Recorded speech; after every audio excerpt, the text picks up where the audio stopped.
everybody, and welcome to another Covenant live stream. We are fresh off of returning from Star City CON, SCG CON Houston, which is notable in our world. Look at this cord slowly scrolling off screen. Live in the country, man. You gotta watch out for that. Flip over a rock, step back. It's notable because this is the first SCG CON that Sorcery has had a presence at. This is not the first Crossroads in the U.S. I believe that was Gen Con. And here we are for round two. Steven and I both went. A couple other of the people on our team also went.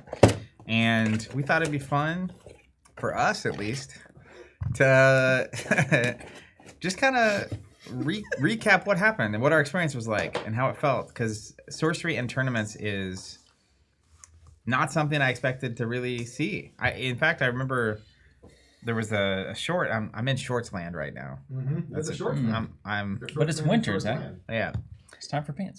I remember there was a short that came through of us talking about not ever taking Sorcery seriously enough to go to tournaments in a real way. Yeah. And yet, here we are. We proved what we've always said about people like us. There's no amount of the game's creators' wishes. You can't stop it. You can't stop competitive players from competing. Competitive players will compete. If someone can win, they're going to be there. I mean, like, think about all the competitions we have. Even just the fact that you can compete at eating hot dogs. Someone's saying mood lighting today. Is that true? It does look a little darker. It feels dim in here. It is okay. All right. I was trying to figure out why myself. I think it was cozy. I thought it was on purpose. It's cozy. It is cozy on purpose. It is cozy. Wearing sweaters. I've got the dressed up bulk box here. I've put the when bulk box goes to Harvard here. One stop for a more fall type look. I like my Ivy League storage solutions. I gave you 3 good jokes there. Nobody laughed at all. I just tried 3 in a row, just scattershot, rapid fire, trying to get somebody to laugh at I think that people watching probably laughed. That is what we believe in our heart. And if you're not laughing, why are you here? Let me I don't understand. I wouldn't say people should leave if we're not funny, because that's not exactly. Them laughing here. Yeah, I want to see what's chat. Terrence is in the chat. We got Drew in the chat. Good to see Drew. It was great. I finally got to actually spend some time with Drew. Drew was great. Brent Serrato, Steel Slime in the chat there. Cyanide Scorpion, Jared Kelsey, longtime fan. Frank Levy, look at Frank. Laughing on the inside. Frank's just always there, you know. Yeah, just the best. Chicago, you know. Squire Lap, what's up? Talked a lot in our Discord. Pork chop sandwiches, who I now know in person. In the flesh. Is it the same pork chop sandwich? One of the greatest moments. I'm just gonna sprinkle this one in, which is on Sunday we played in a team sealed event. Oh, Ritz is here too. Look at that. Me, you, and Jesse from the Winning Agenda. Yeah, he was our ringer. Definitely. We were not going to lose. And one of the round, they were announcing there's like a team captain and kind of a team. The team name was whatever the captain's account name was on the system. And at some point, one of the organizers yelled out, it's Team Pork Chop Sandwiches versus Super Sorcerer 420. And it was like, this has to be the greatest sorcery match of all time. What a great crew. Super Sorcerer 420, hilarious dude. Didn't get a chance to talk to you if you're out there, but having probably the best time of anybody at this event. Yeah. Rolled in with a Modelo. Went like 9th in constructed and or limited. Just missed the top cuts as far as I can tell. Actually, extremely good sorcery player, which I was expecting was just coming in for the memes, but actually was looking for blood. Well, you got to watch out with someone willing to call themselves pork chop sandwiches. And Super Sorcerer 420. That's who I was thinking. Oh, was like I see. This is pork chop the whole time. Yeah, no, pork chop is a known quantity. Great player. I don't have any questions about that, but I had not seen Super Sorcerer 420 before, but now a man of legend. I will forever know what he's doing, where he is, and is actually a very, very good player, so watch out. Maybe it's to disarm you. You know, it's like, oh, this is going to be an easy one. Well, and then you get, wah! Funny enough, sort of related, at Gen Con, so I went to Gen Con and played in the Crossroads there. And they give you the option to put your team name. Do they call it playing what you did there at Gen Con? I think they call that participating. But they give you an option on your account to put your team name. And for those of you that are most certainly the people that are willing to watch our stream. You probably know that my team for Alpha Clash and for Fab is the Wolfpack. So I put the Wolfpack there because it's just like muscle memory. And my first opponent was Pete. And Pete sat down, and the Dragon Lord had just come out, right? And so Pete was like, man, are you on Wolves? I saw the team name. He has no idea about any of that noise. And I wasn't.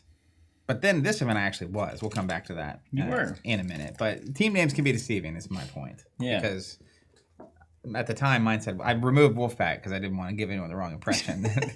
Or the right impression. Yeah, or this for this event, sure, the right impression. This guy is crazy enough to be on Wolf. So can you pull Terrence's question up? I feel like this is a good way to kick it off on a more macro level before we get into, reading our journals. Like very tippy top ones? Also, this is really a good beer, honestly. High Life is good, Jonathan. Would you say we were right early on? It tastes somewhat like maybe the champagne of beers? I mean, yes.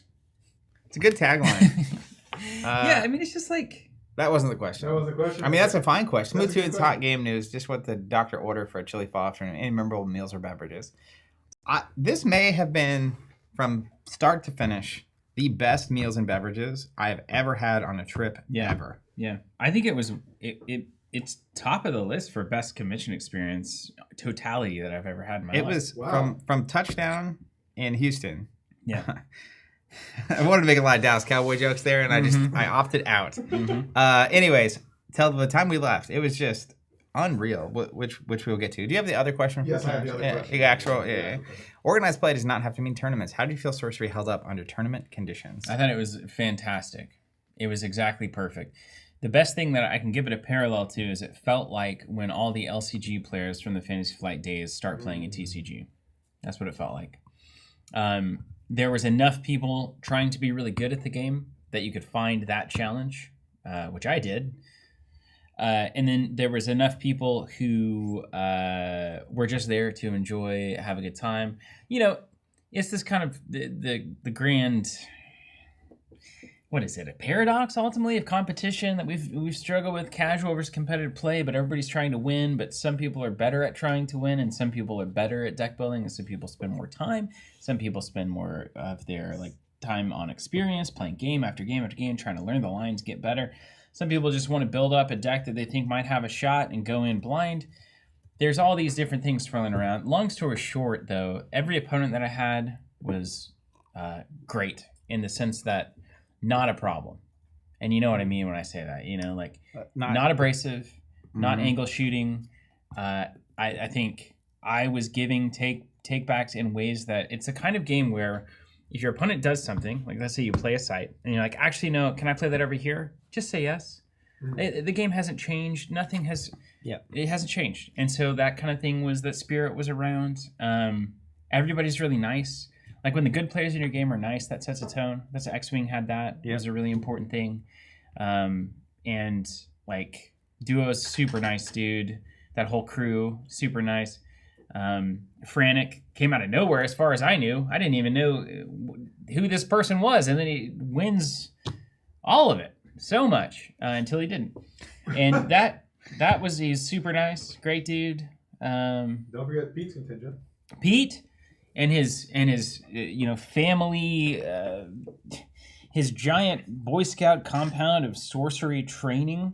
They're like a Dragon Ball family over there. They're just constantly yelling and leveling up and going Super Saiyan, and then they come to these events, and it's like you've been training with the hardest, just craziest sorcery players for the past 6 months, and you come in and you just wipe the floor with people. So one of the people on our team, Rafe, went, and one of his early rounds of the constructed tournament was against Lucy. Lucy is crazy. Lucy, I think, is like 11 or 12? Okay, 12. Age range. But Rafe was describing the game to me after the game had happened. And he's like, yeah, I was pretty sure I was going to lose when she put her deck down because she was just like sitting there shuffling. And then she goes to offer me the cut. And he's like, I knew it was over. And it just killed me. But yeah, Pete and his whole family seemed really amazing. And one of the highlights of the whole event was She actually ended up making it to the top 8, Mm-hmm. coming back on Sunday, and she was on Avatar of Earth, and then winning her top 8 game to be Mhm. top 4, meaning she gets that very beautiful, stunning promo version of the Avatar of Earth, which I have no jealousy about at all. Just gonna be looking at my wolves for a while, and Let's run it down. Let's run the events down. So the first day was the limited event, limited championship, and that's the one. So I guess going into this, Zach and I know that we're not ready to win. Ultimately, unbelievably we're not. ready. So two approaches to that. One is I have not played much sorcery, but I've stared at my deck for a long amount of time and talked to David, who does play a decent amount of sorcery with the deck that I was taking because we're working on it together. Quick question. Yeah. How many test draws have you done though? I don't even know. It's a problematic amount. It's a problematic amount of test draws. I feel like David is your human version of an AI bot doing playtesting for you. That's right. So you have ideas, you talk to David, David goes and actually does them and comes back with feedback. Yeah, no, that's not. Now, David also has lots of ideas. I'm just saying. Most of them involve not playing Adept Illusionist, which is why we don't listen to David a lot of the time. But I will look at the deck, test draw for an hour, see how things line up. This is my turn 2, my turn 3, my turn 4. Adjust the curve, change some cards. What am I worried about? What's going to be good against me? What would solve for my turn 3? What can they play on their turn 3 that would solve for my turn 3? If I do Pond Unicorn, what beats Pond Unicorn on their turn 2 and turn 3? These kinds of things. Pond. I think you said Pond Unicorn. I was like, are we in chess at this point? Then we say, can we include any cards on our follow-up turn that would beat the thing that they just beat us with? You run out the whole thing. Anyway, so then test draw, change. Talk to David at 2 in the morning, which is about when he's active. Hey, well, no, not this, but this is good. But snowball, more snowball, less snowball. This swap, so good. Is it good enough? I don't know. Maybe duel. Is Whoa! swap good enough? Yeah, for a 3-of versus a 2-of. And then we'll make the changes, and then a lot of times David will have a chance to play that week with his testing group, and which is just his local play group. And then we'll talk about what happened during the games, and then we'll make adjustments, etc. So that was my method coming in. Is like I feel like if I just conceive of a good enough deck, the playing will take care of itself, which was not wrong, but also not correct. Yep. And then your approach to constructed was moonshot deck that nobody will expect because, like, if you play the meta deck and you're less experienced than everybody else playing the meta deck, you're not going to have as much of an advantage as if you come out of completely left field and just surprise people. Yeah, and so I ended up playing a wolf deck. Yeah. And we did that stream where we were working through what the idea would be, and then we played, and then it happened the first game we played on stream. But I didn't have a lot of time to test for this event, which is horrible for my style of, I guess, deck development. I can't, like, doing test draws and developing it and considering all that stuff that you're constantly doing. It's just not how my brain functions. But short version is I knew I didn't have the time to practice to be good enough to actually win. So I needed, if I was going to have a chance of doing well, a deck that no matter how good my opponent is, there are times they just can't win. Mm-hmm. That's what I felt like the Wolves deck was. It's like by turn 4 or 5, if I have basically gone off and I have my setup with all the Wolves on the table, you either have an answer or you don't. And if you don't, you just lose. Mm-hmm. And if you do, I slowly lose for the next 5 turns. That's a genuine combo deck. Yeah. And I had been testing and building a fire deck, which was my backup deck. I think I could play. There was a fire deck that won New York, which we tested on stream. It's the mono fire, yeah. And I've been making tweaks and talking to various people, you and Evan. I playtested with Evan one night, and then was talking to Duo and his crew. And essentially, it's like this would be fine. No matter how much I test or not, I think I can figure this one out because I've been playing fire decks since I was 10. And like this is just how it goes. So that Friday you're talking about that event, which I want to hear about your event because I wasn't even planning to play that event. Yeah. We went to coffee that morning and it was me, you, and Evan and Rafe and Nick were there from our team. And everyone else was going to be playing this event. Mm-hmm. And I was like, well... And your logic on this was you can go open your seal pool, play a game or two, and if your seal pool's good, keep playing. If not, bounce. Mm-hmm. So I was like, and Duo, originally I had planned on finding somewhere to hang out and play test. because I had done so little playtesting before. But then Duo messaged me because he was one of the people that was going to playtest with me and said, hey, I've decided to just go ahead and play the sealed events this morning here. It's like, well, now I don't have anyone to even play against. So I guess I'll do it. So I signed up, opened my packs, and from the moment I opened the packs, it's like, this is going to be painful. Yeah, I'm not going to. And that's fine. So I played my first game against Alex. Alex was great. I lost my game. And then Jesse was asking me what my lunch plans were and what my plan for the day was, because he didn't necessarily have anything big going on that day because he was mostly there for the next day for the cross or the called Crossroads. Yeah, I think Crossroads. so. Cornerstone is the Cornerstone and Crossroads, too similar. Yep. Anyways, so eat that, Jesse. Dropped after my round 1 loss, not expecting that to go anywhere. To go have lunch. Stories there. But then play tested with Jesse at our hotel lobby, and my plan was I'm going to play 3 to 5 games with the Wolves, and if I don't win at least, like if we played 4, if I don't win 2 of them, if the deck doesn't at least just go off on 2 of them, I might not win because they might have the answer, but at least doesn't go off on 2 of them, I'm going to play the fire deck. We played 5 or 6 games, and I won. It happened every time, and I won a lot of games. And it's just like, well, I guess I'm going to play the Wolf deck. So that's what I was doing on Friday. What were you doing? Yeah, what I was doing. Well, and I say all this, our constructed prep, to get to the point that, like, I felt like Limited was where I actually had a shot, because that is the great equalizer of all experience, all testing, all metagaming, all meta calls, etc., is that you can always go back to Limited and just have what that experience is, a limited experience that puts everybody kind of back on the same footing and just lets, there's some randomness certainly in the packs, but also just kind of fundamentally you can let card gaming skill come through a little bit more, I hope. And we're at the point now where we've played so much of everything that we should be okay at most every card game that's, it's based on value assessment and positioning and trading and mana curves and all of that. It's all kind of the same pie. So I was thinking, well, I'll at least get in there. I've done well at Limited in the past, but I wasn't sure if I was still actually any good at it.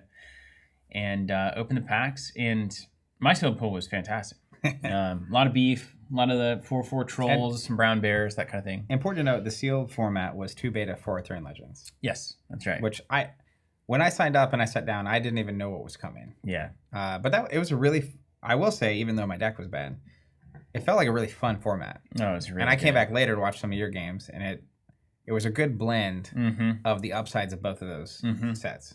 Yeah, it was really, really good. It was a good pool. I didn't have any high-end, no real bombs, just solid removal, solid bodies. What would a bomb be for anyone at home that, in card game terms? So your basic definition, easiest definition, is something that your opponent is very unlikely to have an answer for, and if they don't, then you're going to win the game because put it on the board.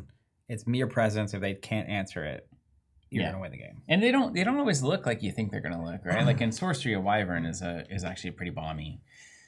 It's a 5 strength flyer, means you can't attack multiple units into it on your turn unless they're all airborne, which they're not in a limited format. So you're like, even your bad removal options aren't there. It has the ability to move to mostly undefended squares, has the ability to take out pretty much any unit that you're playing. So it would be equivalent to playing the rest of the game with every card that you play, one of them gets killed. And so it's like, if they get on top of you, anything you want to play to try to come back, they just kill with a Wyvern and then continue. And then you play a thing, they kill with a Wyvern and continue. So that's what a bomb's pretty much going to do. Like any 6 strength, anything that you can get on the board, 8 strength, 5, they're just, and anything with a big effect, like a vampire would be pretty bomby. They're just going to heal 4 every turn that you don't deal with it. And like, you can't Especially now that they heal off of land strikes. Something that like drew you a card every turn would be really bomby in Sorcery. There's not really anything like that. There's really very little things like that in the game. But yeah, so big things that are well above and beyond the value of a standard thing, and you got to remove it, and that's why removal in a sealed pool is so important as well in Limited. You've got to have a way to deal with the most problematic things that your opponent's doing. And you take these lessons, you put them into Constructed, and that's also the basis of Constructed decks as well. Can you remove all of their most problematic things? Can you create problems by playing your own problematic things that they can't deal with? And whoever does that the best is going to win. So Seal Pool was great. As I remember it, I think I won my first, second, third, and fourth matches. So I'm feeling great. 4-0.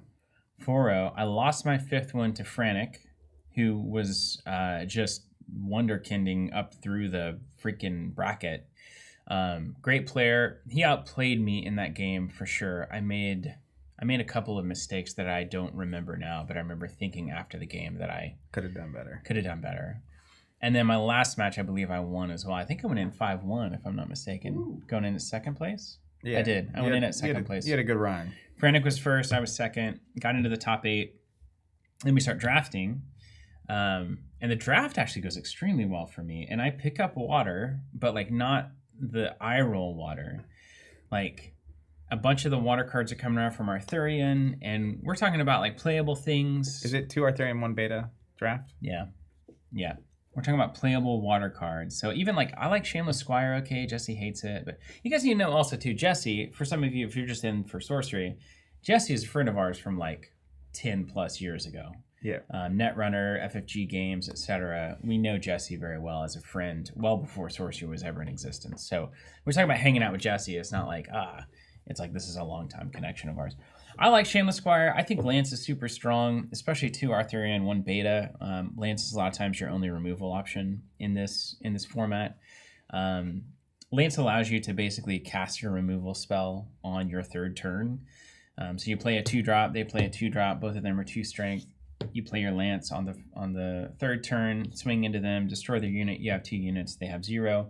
Now they're playing from behind, and you've got a 1 strength blocker on the back foot there. The ability can also come into play really, really in a handy way.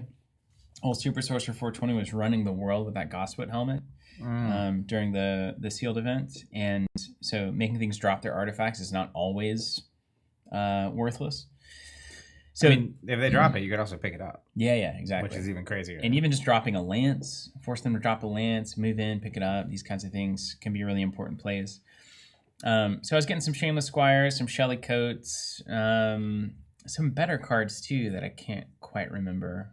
But then over to the beta pool, when beta went around, water was totally open for me. So I got Shrink and I think a Polymorph and these kinds of just some removal, basically. Really good like water-based removal cards, and a couple of more good bodies there. I think I grabbed like even like a Coral Reef Kelpie, just a 3/3 submerged. Doesn't really matter, but it's just a 3 strength. You know, you're trying to fill out your curve. Well, with only 1 beta pack, the amount of hard removal on Arthurian Legends is almost none. Mm-hmm. And so any removal you can get from the beta pack is really critical. Yeah. And the Polymorph and Shrink are forms of removal that, again, if you're in drafting that format, any removal you can get is worth so much. It's a big deal. Yeah. I got a degradation out of the Arthurian Legends packs. I think that's an underrated card in a big way. Especially with so much Arthurian Legends. Yeah. Like I had on my first opponent in the top 8 played White Knight on turn 2, I think, off of Summit Tower or something. And that was a very difficult unit to deal with in that format, but degradation, of course. Let's see. I had past that. I had a good foundational layer. So I was running fire, water, and it was like 3 or 4 of the lumbering giants, the ones that can't defend or intercept, the weird troll-looking things. That one right there. Yeah. I had a couple of Incinerates and Firebolts, some spread of those. Well, you had at least 2 Firebolts. I had 2 Firebolts. I had... I remember that sitting in your hand in one of those games. I had a Sandworm. Just some good 4-strength bodies. So it was kind of... Incinerate was on the board, and I think you almost went there earlier when you were talking about Jesse. He's someone that has played a lot of Sorcery. Yeah. And when we were doing the team sealed, he was telling me cards weren't good that I was confused by, including Incinerate. And I don't know if I agree with him or not, but we didn't lose a round in that team sealed event. So I mean, it's not like it's not good. What's the idea? Why everything about this card to me is like seems great. I don't want to say great. 5 for 4 damage, and you have to basically be nearby. Isn't the best, but especially I guess given the format we were playing with Team Seal, how many packs of each did we have? Was it 6 packs? It was the same thing. 6 packs of beta and 12 packs of Arthurian Legends. Yeah. So this is not quite guaranteed removal. Like Polymorph Frog is great. Yeah, no matter how big the thing. But yeah, just direct damage in the form of this, and it hits everything on the site. So there's ways that can go particularly well. And it's got a dragon on it, and it's fire, and it's red. So like it's hitting a lot of buttons for me. But I think on a pure valuation standpoint, I get why it's not the best. Yeah, it's not, but like in limited, it a lot of times is your 22nd, 23rd card, and I think it's there are worse cards than this for sure. Yeah. I mean, would I rather have a 4-strength body? Like, yeah, but a lot of times, and draft decks are worse than seal decks a lot of the time. I totally agree with that. So, I mean, pulling an Incinerate as it comes around your 5th, 6th pick when nothing else is in the pack is like, yeah, I'll take that. That's a fine card. So anyway, I went in with Water, Fire. I felt really good about it. I had all that goofy water removal from beta, which was actually, monumentally important. And then top 8 match, great. Did great. Everything went my way. Boom, boom, boom. Rolled it up. Looked great.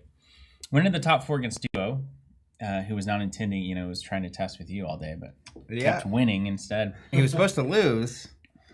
And then, anyways, more on that later. Had a beautiful game of Duo. I made a couple of critical mistakes in retrospect, but the basic tape of that game, as I see it, is I dropped a pretty early 4/4. I think it was a Lumbering Giant. And then I had a Shameless Squire that allowed me to get that trade. And then that turn, I dropped a 4/4, and I can swing up a Shameless Squire and tempt his Foot Soldier to block or get 1 damage. I remember watching Or I can this. leave it back to block for the Lumbering Giant. And I'm thinking, well, my 1/1 for his 1/1. My 1/1 is blocking for something that currently exists on the board. His isn't. If he has some kind of weird chargy thing with maybe some damage, like I'd rather have a blocker up on the board to preserve my best unit than swing in and just trade. And I think he had the bird out too at that point. Can't remember. But anyway, I opted not to do that. And then that next turn, he moved the Foot Soldier up and Burning Hands to get 2 on the Giant. And then he swung in with some 1/1, I think. And then he played the bird, which did the last. So he deleted my 4-strength thing. And got rid of your and Squire. my Shameless Squire, yeah. And that's the kind of thing, like that's where the lack of experience even in limited is very obvious, because you're having to go through what is essentially a Rolodex of all the things that could be good about this play and bad about this play. And the Foot Soldier casting Burning Hands is probably something that's very common in this format. Yeah. And I did not even have that in my catalog. And so it wasn't being factored in whether or not I should do X, Y, or Z. Yeah, because the way it was positioned, if you had attacked with your Squire and moved it up, there wasn't a way for Burning Hands to hit both of them. Yeah, I would have been left with a 1/1 and he had taken 1 more damage. Yeah. Yeah, which would have been nice. And if it's on the table, who knows how much damage or blocking later that same gets. But he basically plays the same line and gets peak. Yeah, it gets peak value removal, out of it, which is nice. And then the game kind of continues. He's got that freaking Firebird roaming around, that Redbreast Robin. And Redbreast Robin in limited in particular is extremely strong, right? So it's like everything can trade up. So a 3-strength thing can kill your 4-strength thing because the Robin just moves over to do the final damage. So it's actually pretty threatening and limited. So I ended up playing a Firebolts to get rid of the Foot Soldier that just Burning Hands me, the Robin, and then 1 to his Avatar. Kind of lined all of those up and knocked them all down. We kind of evened the board out. And then his next turn, he plays Wyvern, Bombtown. I've got Incinerate and Firebolts in hand. I'm trying to line it up where I don't have to move. That's a bomb. As a bomb. Don't have to move and get off curve to deal with it. And so I know that I'm going to have to take 5, but then I'll be in a position to send Firebolts and some other stuff that way to get rid of that threat. And that's going to be okay.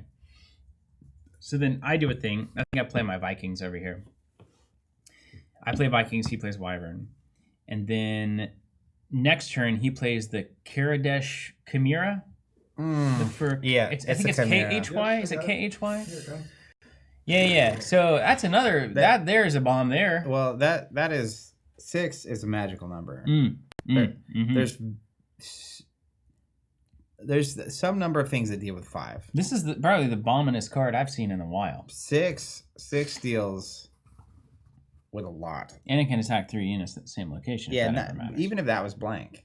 Yeah, just having a 6 on the top right. Yeah, I'm aware. Is insane. I was not happy. Yeah. Plus, I want to go on record as saying both Bryce and I love this art and this artist. Yeah, it's very good. God, he's great. Yeah, so good. So we got bombed at a bomb. Bombed at a bomb. And so now I can't deal with both of these bombs. So the Wyvern has to wait another turn. Devastating. Which it does. And then I play Shrink on this and kill it with my Vikings.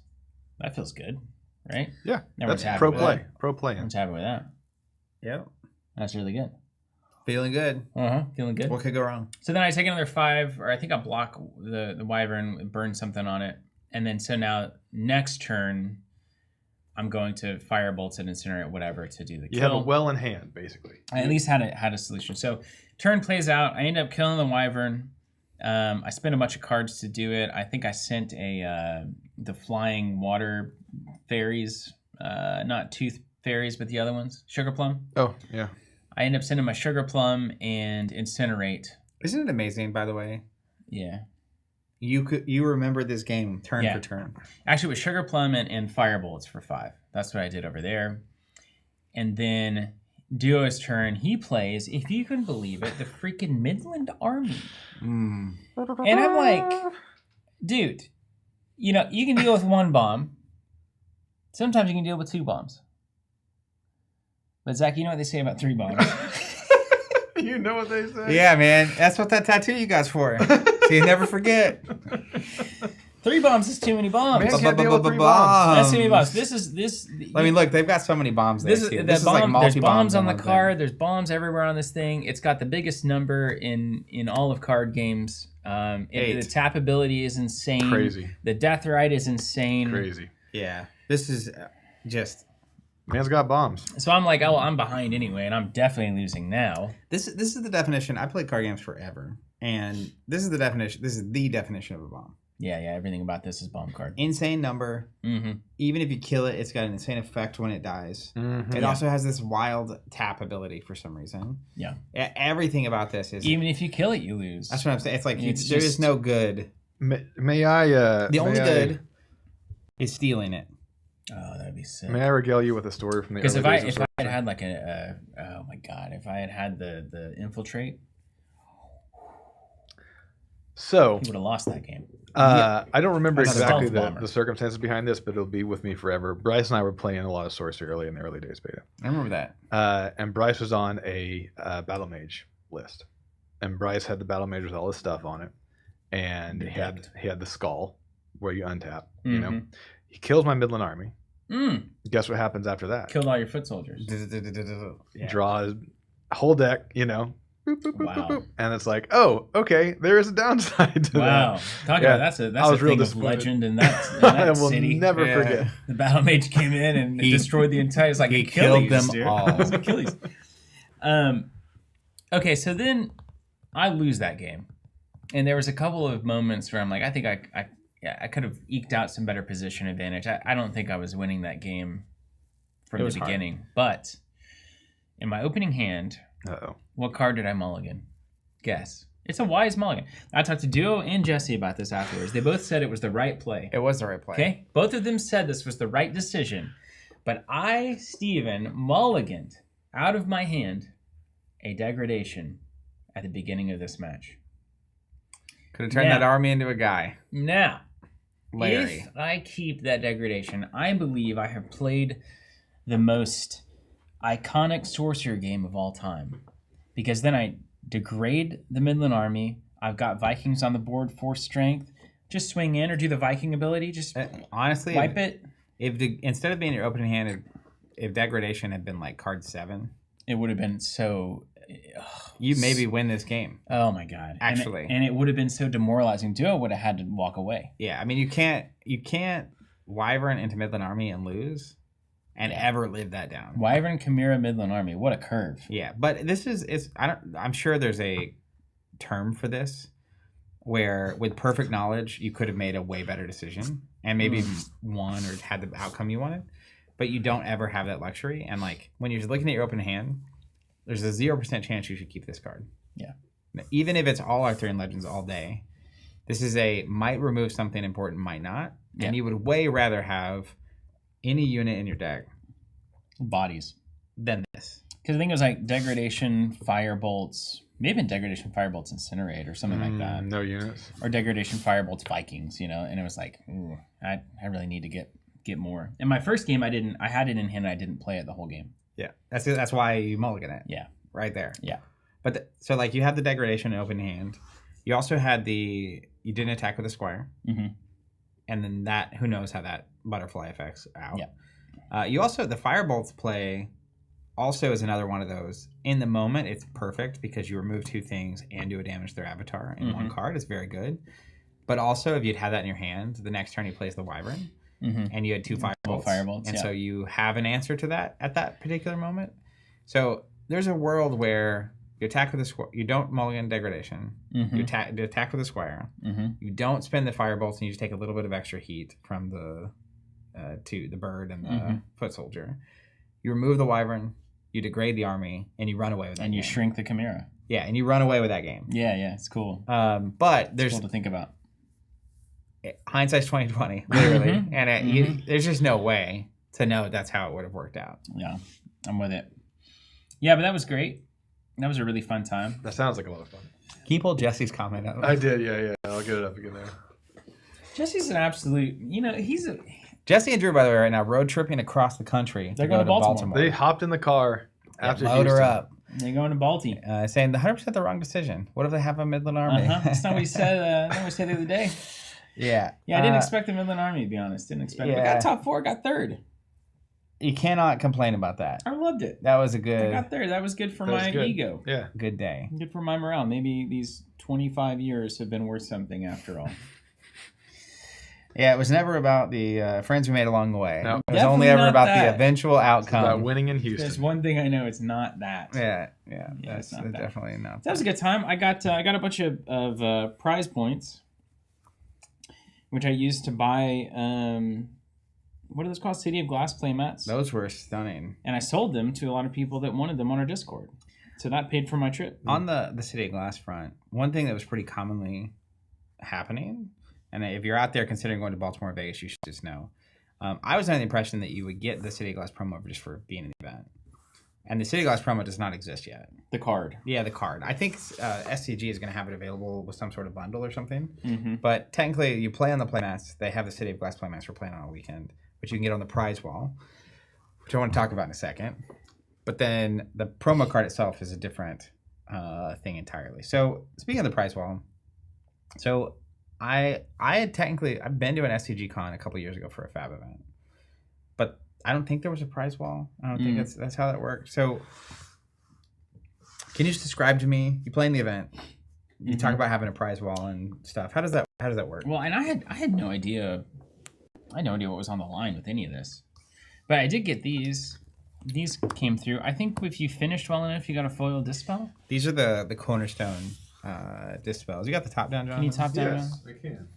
So I got some of those bad boys. I think one for constructed and one for limited. yeah, I don't know what you had to do to get them. Oh, Jesse, hey, since you're in But, the chat, I still have your illusionist. I did get 2.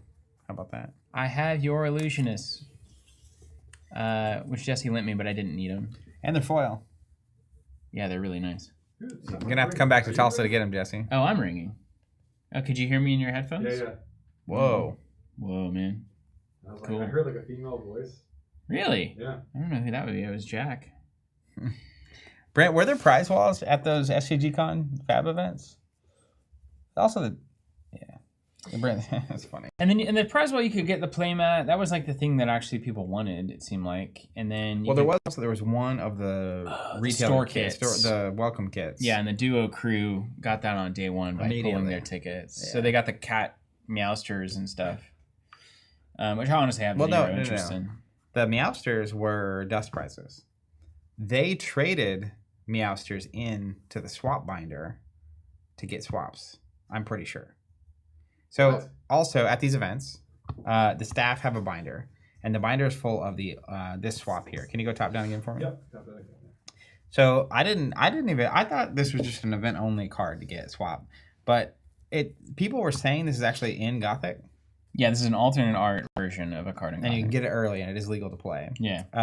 So they have a binder full of these, and basically you can go up and you can take an ordinary and exceptional, I believe, and swap them for a swap. And the goal is that you have some sort of story about this card. Like I swapped in a sleep card. Can you pull up sleep? I was already pulling a swap, but I'll get some. Yeah, because The card's so weird. when Alpha showed up and I was opening my first box, I was a box and a half in before I read any card. I was just looking at the art, and I love this art. Mm-hmm. And it was devastating to me because this is one of the first cards I actually read. And I realized that it was a water card. And the odds-o-meter on me ever playing this card, regardless of what the effect was, went way down. And that was the story that I told, and I swapped for a swap. Mm-hmm. But you can do that. And I think they swapped the Meow. We got confirmation in the All chat. right, what happened? The Meows came from the welcome kit. That's the only way to get the Meows. Yeah, I don't know who could have thought that they were saying that. And they traded it in for swaps. That's wild. I don't know that they did. I think I played one of them when they played the Meows. I could have sworn at Sorcery CON last year they said that was one of the things that was going to be a dust entry. They went into the old welcome Anywho, kit. so you get a stack of tickets that are worth 50 or 100 each, right? Yeah. And then you can pile those up all weekend, go over to the thing, and Mhm. trade them in for things like beta Yeah. boxes or We get Arthurian beta Legends boxes, boxes. Arthurian Legends boxes, Or City of Glass packs, playmats. City of Glass playmats.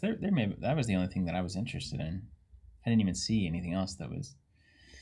And then I also got a top 8 playmat, the Cornerstone playmat. Yep. Which, listen, I'll just be honest. This is an authentic stream, right? We're supposed to be authentic. As I told Jesse, I think it's the ugliest playmat I've ever seen in my life. Which one is it? Yeah. Other than like Admiral Piet? Well, I mean, That's got a certain charm to it. What? Pull up the Cornerstone card. All right, hold on. I gave it to somebody in the hotel. Mm, I hope it's not worth anything. That's on the playmat. It is wild. It's I told love Jesse he should be fired for that. I love this. The kids say it's a vibe, right? It's I a love vibe. this art for It's a this vibe. card. But it's not what you want. Your sorcery cards are vibrant. You don't want this. Yeah, there is In a, the it's a lot of background. saturation issue. A lot of noise. Yeah. Like the art itself and on this card, I think is fantastic. Yeah. But as a playmat, it's just like whoa. And Yeah, too much. Yeah. Too much. So anyway, it's the one place that Jesse clearly dropped the ball. Did Jesse say I let thank him you know. for the feedback? And he said, "Thank you for the feedback, Stephen. I agree with your assessment, and I will work to do better in the future." yeah. Well, we should have asked you first, Steven. Because you were the. No, he the was like, king "No, of I love the art. opinions. Everybody loves the art." And I was like, "Oh, okay." Some people really love the art. And that was the end of it. I mean, I guess you can play with black and white cards. But somebody in the you could do that. In fact, Flip 'em maybe around. that's the next. We'll just keep going backwards. I would play with all sketch cards if it was possible. Hey, there you go. There were some people grinding games in the hotel when we got back, and somebody wanted it, and so they got it. There you go. So if somebody wins in that doesn't matter. You're If you you're like- care, Steven is the Santa Claus of sorcery. I mean, Okay. if you like it, don't like it, etc. All right, hold on. That's we got immaterial. we Somebody got liked duo it. correcting the record here. All right, what did I get wrong? Duo came with 22 apprentice wizards as a group and a bit of a flex. We each traded one for a swap, so Ira can build a swap deck with 4 apprentice wizards. So we were both right. Yeah, Isn't that great? Look at that. We are married. Oh man! So that was a sealed event. That was Friday, and we got out of there and went to dinner. Was that Nobies? Nobies. Go to Nobies if you're Jonathan, interested. Nobies. Nobies. Coursed. Nobies. Like, So Course just meals. bring them out. Yeah, table, so man, I family love- style. Oh, yes, our yes, waiter please. was Peter, who's about to move away from Texas, so it's not going to matter. But Has Peter, friends in Tulsa. Peter is goated, Yeah. and Peter, from the early on, he was just the vibe was right, and he was talking about the size and how they're family style. Okay. And I asked the table, I was like, "Are you cool if we just let Peter?" Yeah, just guide Ball. us. Boy, did he, and boy, was it amazing. Mm-hmm. Yeah, enough said. Yeah. We were putting stuff.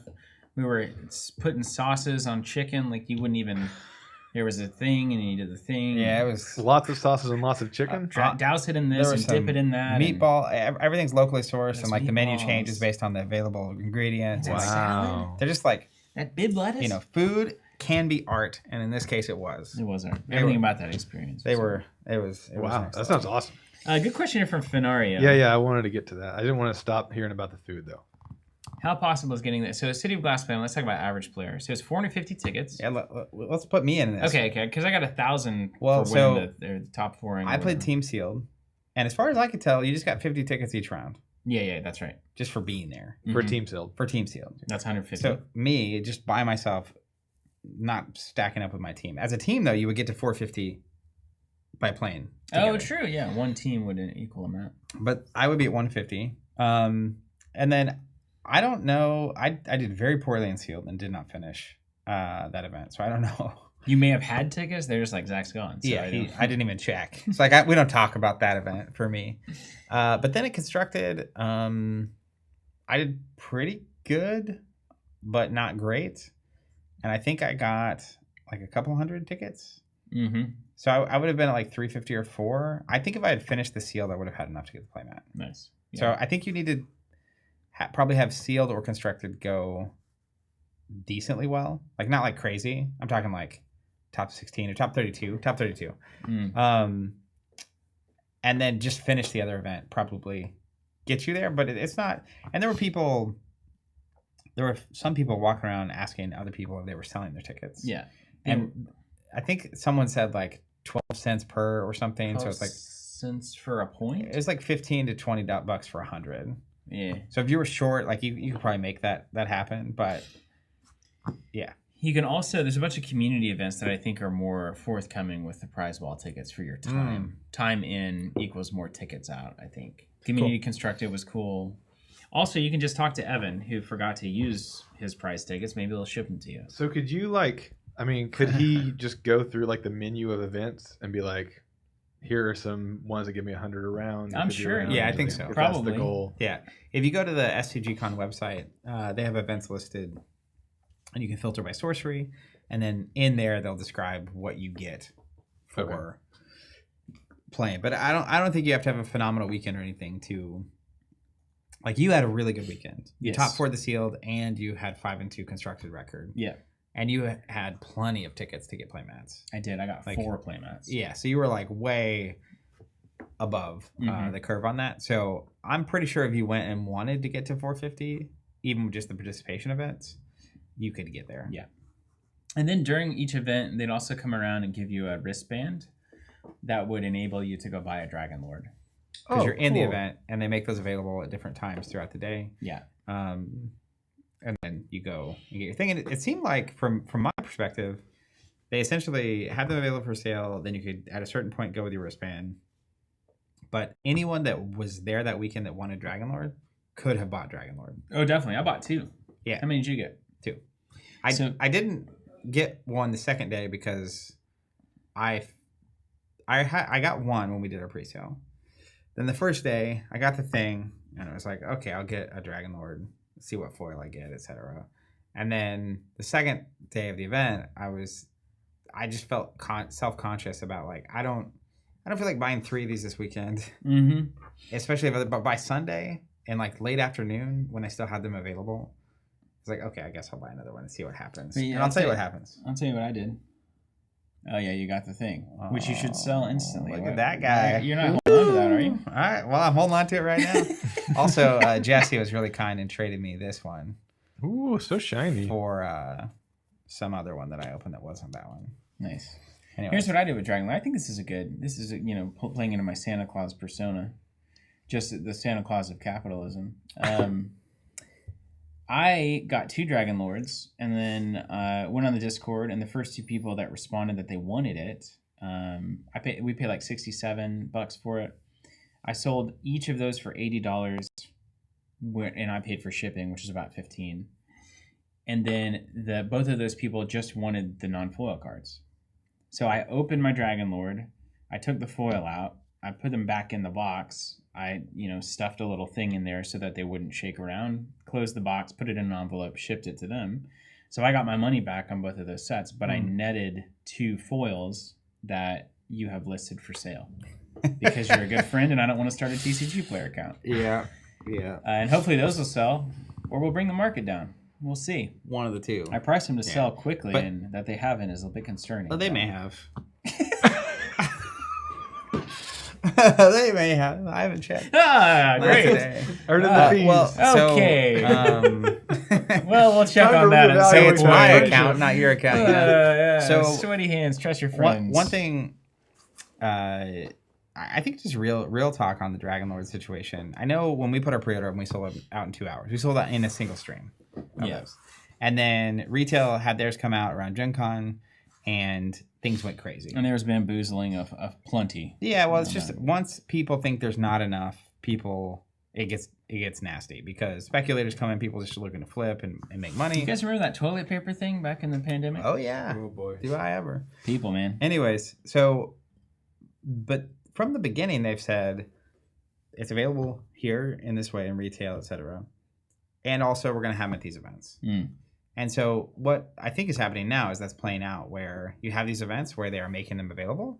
And it seems like if you go to one of these SCG events, you can get this if you want it. Yeah, that's right. And then the more available it becomes at these events as well, you would expect the secondary market prices to soften and go down. So much so that, you selling all the non-foils like you did is not unreasonable, even from market rates perspective. So if you want it, you can get it. And I think it was just unfortunate, the sequencing of how it happened when Dragon Lord came out.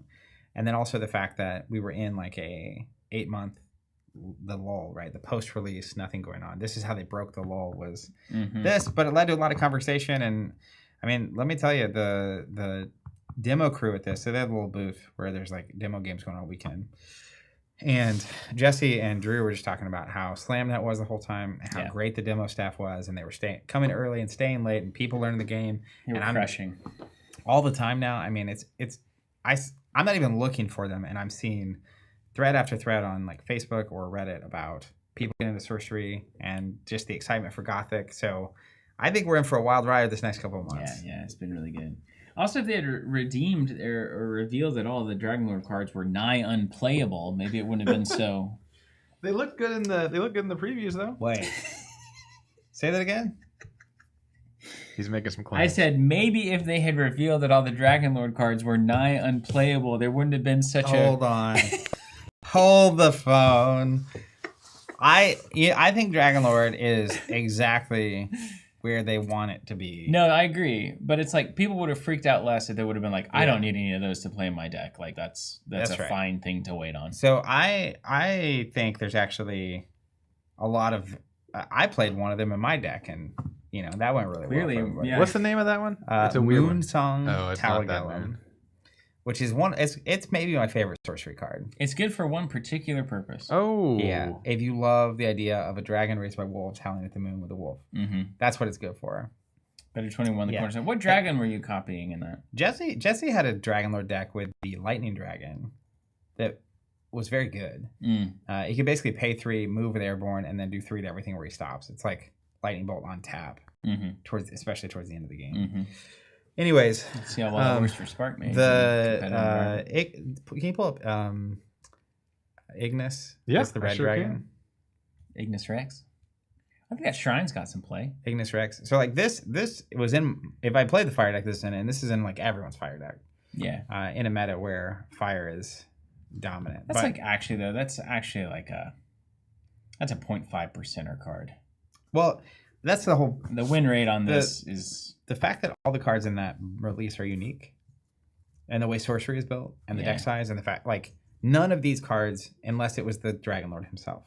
You're playing a mono fire deck that wants to go to 7 mana. You don't want to, but you do. What is wrong with you? 7? What's the next highest cost? 6? What are you playing at 6? Infernal Legions. Ooh, stinky. Yeah, it's so good. You're just tapping to play sites and drawing sites the whole time with your avatar, the druid. Well, if it depends on what you draw and what you're going the match to is. 7 if you need to. It happens because you have things like what are the 3-cost red with charge, the red cap, Saracen red cap, Raiders, red red caps, cap. yeah. So you have red cap at 3, you have Saracen Raiders at 4. You have so much charge in this deck. Mm-hmm. And so, particularly if you're second, they play a charge thing, they attack. You play a charge thing, you either attack or you remove the thing from the board. Mm-hmm. And if you're going second, the advantage you have is you have an extra card. Mm-hmm. Because they didn't draw on the first turn, you did. Right. And so you end up in these scenarios where, especially as going second, you just play a thing to remove their thing, and that keeps happening. Yeah. And they keep doing damage. And so then, if you're just playing a thing, you basically have to scale up, or you have the time to scale up. So you're doing the arms race. Yeah, the idea would be you win before you need to play a 7 cost. Right. But there are a lot of games where you don't win. Yeah. Tell me more about your day. Well, you don't win, but you also don't like. So let's just say. I got you. I mean, yeah, you can make a case to play this card. I'm not arguing. Yeah, again, it's a 1. I won't argue with it anymore. You have a 7 cost. Mm-hmm. You have a 1 or 2 6 cost. Good sauce. And normally you don't want to go past 5. Yes. But like the Phoenix is the goat of this deck in the fire match. Mm-hmm. Someone gets Phoenix, someone doesn't. Phoenix got you. Is devastatingly good. You know what's crazy? I played 1 fire deck all day. Yeah. Well, that was my Gen Con experience. I tested for Archimago the whole time, and there were 6 in the event. Not a single Archimago the whole day. Just gone. Even though it's the best deck, right? Don't buy into that. Let's talk about Constructor real quick. I think it is, man. Maybe. Talk to Jesse about that. Jesse's Archimago will pants you. Well, it didn't. Not the wolves. This is why I end up on the wolf deck. Is a different thing. But if you're playing actual sorcery, Archimago is actual sorcery. You. Get out of here. Eating you. If you're not rolling the dice, you're not cranking the slot machine every round. Ching, ching, ching. Can they remove the wolves? Yes, no. Profit. You love it. You know what? I will say. So my Constructor experience real quick. A Friday, I did playtesting with Jesse. I won I won too many games with the wolves not to play wolves. So I did it. I just played the wolves. And the absolute highlight of the event for me was every game you get a moment. Turn usually 4. You get 3 or 4, and you play 4 wolves. And my opponent's reactions and their faces and their verbal or auditory reaction to that happening was, I wish I was filming it. Yeah, so good, yeah. It's just like that instant. Everyone just loves to see someone's doing it. Mm-hmm. And not only are you doing it, but like you're crazy enough to really be. I mean, I'm seriously doing it. Like not like there's some wolves in your deck. It's like these wolves are going to keep coming. You don't understand how many wolves are in this deck. But they just love to see it, and like there was I think there was a point where I was 3-1, and you get paired up, you're 3-1. You do not expect anyone at that level to be on wolves. That's just not. Round 1, random opponent. Okay, you're playing wolves. That's cute. Right. And you just play down the wolves, and they're just like, oh, and like they don't even know. It's like, what am I supposed to do? I don't know if I have answers to it. Yeah. So I actually did. I had even though the heuristics for playing that deck are quite simple, and the strategy is very linear, and your opponent either has an answer or not. The reactions were absolutely worth it. Mm-hmm. Now, if I had done a little bit better and actually made top 8 with this thing, then it would have been worth 10. I mean, it'd be crazy. Yeah, it's worth the risk. It's dude. worth the risk. Yeah. So, was close. So what was your conclusion as to why were you losing the games that you lost? Well, it's very simple, actually. And unfortunately, unlike you, I didn't do a lot of test draws. I think test draws would have borne this out. I also think one day of about halfway through the tournaments, if I had these test games, I think I can fix the problem. The biggest problem I had was my air threshold. So I was running 4 common sense with 1 tactical move, which is an ordinary you can get, and that lets you get the wolves into the right position. Yeah. But I was also running 3 flanking maneuvers. And so, the TLDR on the deck is you get to 4 resources. One of your sites is a hamlet. You have 4 wolves in your deck. You play 4 wolves. And your opponent basically has to answer the wolves immediately. Because if not, on your next turn, you either play 1 wolf in tactical maneuver, or you play 2 wolves in tactical move. Mm-hmm. And suddenly you're swinging for Death's Door, which we saw in the one stream in the first game where I flanking maneuvered and did it. And so every game I lost, I was staring at common sense, tactical maneuver. Had the wolves, had the hamlet, had the sites in play, had the positioning. If I just had an air threshold, I have Death's Door on turn 3 or 4 or turn 5. Yeah. Immediately. But instead, I'm staring at 2 cards in my hand. Like one game I had flanking maneuver and tactical move in hand and can't play them. And so the problem then is like, well, you can draw a site and hope you get air. Or you can just draw a card, and this is the theory of the deck. Once you get to turn 4, every turn you draw your card, you can tap Sorcerer to draw a second card. And if most of your cards are wolves, that's 2 wolves. You can play 2 wolves every turn, just constantly. So every other turn you have 4 wolves, which you can either drop all at once, or you can just do 2 every turn. And so if you already have wolves on the board, a lot of times it makes more sense to just go ahead and pay 2, not on the hamlet, and put them in the action, so it's giving +1 to all your wolves, right? So just run a standard like tempo wolf deck. Yeah. Too many things. Yeah. But if you have a scenario where you don't have air, and that's 2 of the cards, that's 2 less wolves you have, and sometimes you'll tap and draw another, and it's like now I have 3 cards. Like I have 1 lightning bolt in as like a finishing move if you have your common sense to get lightning bolt and kill their avatar once they're Death's Door. But a lot of times I would kill people with like tactical maneuver, sneaking a wolf in or something to hit the avatar wherever they were hiding. So anywho, that was the main problem, and there were definitely sites I could have easily had as an example. I think running 1 of each tower would have been way better. Yeah. Because there are also turns where you have a hamlet as site 2, like first site, second site, hamlet. Your opponent has played a site here, and then if your turn 3 is tower into go to 4, play 4 wolves right here. There's games where they only have 2 resources out at that point, and your hamlet is right next to their location. You don't even need tactical move. Yeah. You just like drop them here. You have 4 wolves. They need to have an answer on 3 resources, or they just lose the game on the spot. Yeah, and there's not really an answer on 3 resources, is there? Did we decide that there is? Now, like the worst things that can happen to you are like Earthquake at 5, Poison Nova at 5. But Poison Nova, you have to be near them, so a lot of times you get them to Death's Door before they can even play it. Yeah. And there are a couple others like Snowball could be bad, but again, that's a 5, right? They're all at 5. They could technically like bury, or again, if they're at 4 on that turn, it's like 1 wolf. It's not good enough. Cave-in, I guess. Then you put in 2 wolves and swing for him. So, Cave-in. Anywho, I think that I don't know what would have happened, because I think It feels busted. The first game I lost, if I'd had an air threshold, I think I'd definitely win. Because I had the flanking maneuver and a common sense, which means I can flanking maneuver Death's Door, common sense for lightning bolt the next turn, and game over. But once you win that game, while technically every loss I had was because I had air threshold problems, that's brutal. I would be in different games. That's brutal. If I wasn't losing the first but like one. there's no amount of, that's the beauty of the deck. It's not like, oh, I was playing against a better or worse opponent. It's just like you either have an answer. The deck either drew an answer, has answers to begin with. Yeah. Or doesn't even have answers, and so it doesn't matter what your opponent is doing. Yeah. And a lot of time by turn 4, right, this is the theory, they've only seen so many cards, and people typically mulligan for units. And when you have the wolves going, units at 3 to 5 aren't good enough. Yeah. Because by the turn after I play 4 wolves, I'll play 2 more, and now they're all 6/6s or 6 strengths. There's almost nothing you can have on the board at that resource count that could possibly stay on the board. Yeah. So then you get rid of that, and your wolves just start rolling. The deck actually works, is the crazy thing. Like it a little bit more tweaking and testing. That's a top 8 deck for sure. I think so. I went 4 and 3, which I was happy with. I think I could have easily gone 5 and 2 if I hadn't had if I had adjusted the threshold stuff. I think it's possible you go 6-1 with that deck.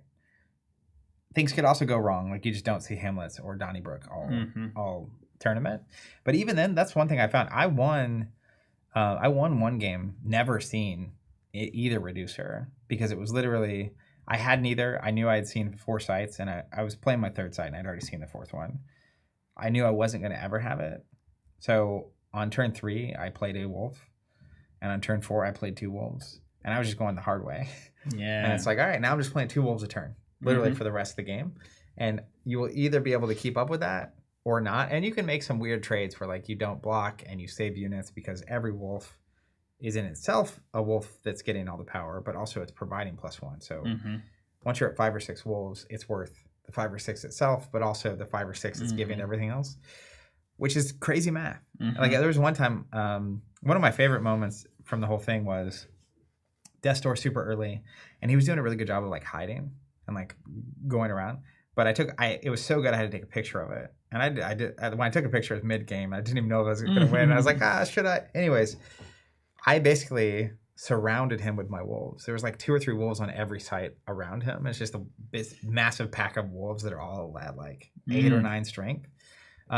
Technically, he wasn't on fire, so Poison Nova didn't exist. But I knew it's like, I don't even know what could possibly... Technically, you could Earthquake and get rid of... if there's a brick of 9, you can get rid of these and move over here. Yeah. But again, it was just thematically cool because it felt like the wolves were like closing in around the prey and then finally got in there. But it becomes a lot. Yeah. Again, a 2 and or 1 cost 7 strength unit that you play multiple of a turn is a... And did the dragon make a difference? One game it did. One game, it was like, if this had just been a wolf, I think it would have been better. Because it's so expensive. Sometimes better, sometimes worse. Yeah. But yeah, there was definitely one. I played it on turn 3, my 3rd resource turn. And so it was sitting there. So on the turn, I played 4 wolves. It was airborne and active. Nice. And so then you just get to swing for like 7. 7 airborne is pretty sick. And airborne. Yeah. Is pretty rad. Yeah, plus look at this guy. Worth it every time. Raised by wolves. That's really good. Anyways. That's a shame. I mean, it could have happened. It definitely could have happened. I think it will happen this season. Probably. Somebody out there is brewing. It's there, dude. The Hamlet unlocked it, right? That was the key unlock. Yeah, I think Hamlet... Tactical move helped. Yep. Mm-hmm. But, like, that's the only thing. That's the thing that sent it. Yeah, Hamlet really... I mean, 4 wolves on your turn like that that's too much. Too many wolves. Well, and especially when you just don't have to ever draw more than 4 sides. Yeah. The ability to play... They have to clear the board somehow. And, like, probably twice. Well, and if they can't kill you in the meantime, over and over. Yeah. Like, you have 4 wolves basically every other turn. Mm-hmm. And if 1 gets left behind, now it's 5. And if 1 gets left behind, now it's 6. So how did the people that won, how were they able to stem the tide and then also still do damage? Was it a big blowout kind of moment? Well, so one of the problems was because of site positioning, and they did a Rift Valley, and I didn't have air. It's like I could play 2 wolves, and then a lot of times they could like play a 3 with charge, kill one of the wolves, and have the unit still on the board. And the next turn I can play 2 wolves. But then they play a thing, get rid of 1, and like it's just slowly, incrementally getting there. Another game that I lost was I had the air threshold, except for he played Sinkhole, and devastatingly blew up. He went first and also blew up one of my sites. And so it just really slowed me down. And he was just very aggressively getting me to Death's Door. But every game I played, I got them to Death's Door. Sinkhole, man. What a card. And every game you got a Death's Door. Every game that's Death's awesome. Door. Wow. And 2 of the games, I didn't have air threshold. They're at Death's Door. They're on a site by themselves. And I'm looking at common sense, which means I can go get Lightning Bolt. And so that is where, after that happened twice, I was like, I see the problem here. Either mono, I don't know what the answer is, but I think you just have, I mean, I know what the answer. I think you either have to go mono earth or just include more air, which is just the right call. Yeah. So yeah. Wow. What a cool thing. Yeah, that deck's got it. To me, watch out, everybody. It's seriously. It's like the clock deck. Like, it's simple in what it does. You either have an answer or you don't. And if you can't beat that deck, you should just be aware that that's the case. It's like you can't. A lot of people are like, maybe I should cut my earthquakes because water is so prevalent right now, or maybe I should get rid of Poison Nova because everybody's like playing around it. I don't think you can. You gotta have it's almost like a checklist. If you want a true deck that can take it all, you gotta kind of have a way to deal with all the different genres of things. Mass removal is one of them because of swarms, yeah. Especially because the Archie lists that run like the guards and a million foot soldiers, you got to deal with that too. Yeah. So you can't, no breaks. What about you? Oh man, what a good day! Didn't expect it to be so good, and it was because I was least confident that Constructed was going to go well. I didn't know that Mud really kind of had the tools. It's built to really counter fire. The Shelly coats are a big part of that. Didn't play against but one fire deck, and that was a weird match anyway. And just was it not enough experience. Like, what I was thinking was crazy. People probably don't know this, actually, how inexperienced we ultimately are at the game of Sorcery. So my tournament, first round I played Enchantress. That is the first time I have ever in the flush played against an Enchantress deck. She's weird. Fourth round I played against Avatar of Air. That is the first time I physically played against an Avatar of Air deck. That's crazy. Now, I played a ton of Limited. I played against a ton of Sorcerer decks. I played against a ton of Druid. We did some Archimago testing. That's like kind of it. And then the early game, like Avatar of Fire, Avatar or whatever. Then Avatar of Earth a ton because of you, which has helped me in my last round. So anyway, yeah, so it went quite well. So my first round, played against Enchantress, just kind of fundies, good trades, was kind of reading the cards as I went, trying to understand what it meant to animate an aura. And if they could the timing of all that, they could animate mine, and could they attack with my auras and this kind of stuff. And I was kind of asking questions. But then I think it was like a Pudge blowout that got that one. I think it was like a Riptide, open the lane, Pudge grabbed Enchantress. And from there, it doesn't really matter what you do. Was that the only Enchantress game you had? No, I had two. Okay, cool. Yeah. Man, how about Pudge just still being goated? My love of Pudge is through the roof. Pudge love. Yeah, I tried to build last night. I was wanting to build a variant of this deck that swapped in air for earth. Because you basically... One of the big assets of Mud is that you have two incredible drops off of your turn 2 Pond, and that you have 3 unicorns and 3 cats. Both basically pay 2, get a 4 strength unit. That's very strong. It only happened to me once the entire day, which is a bummer. It was weird. I kept hitting like kind of weird pockets of my cards. Like, I didn't see Ring all day. I didn't see a single swap all day. Maybe one swap, but almost no swaps all day. I didn't see Crusade ever. I kept seeing the same uniques. That's what I mean, though, by the Dragon Lord unique situation. Mm-hmm. Where it's like, you can't count on seeing Crusade. Yeah. You see it when you see it, and that's cool. Yeah. But, like, that is one of the... It's breaking a fundamental tenet of card games to me, which is balancing through limiting how many copies of something you can run. But it's make sorcery. Mm-hmm. Like, you're going to see different uniques or the same uniques every time, and can't count on any of them. Yeah, I was seeing a ton of, like, my high curve. I was really moving into my high curve. Most games I was seeing like snowballs and earthquakes and Atlantean Fate, which is really nice.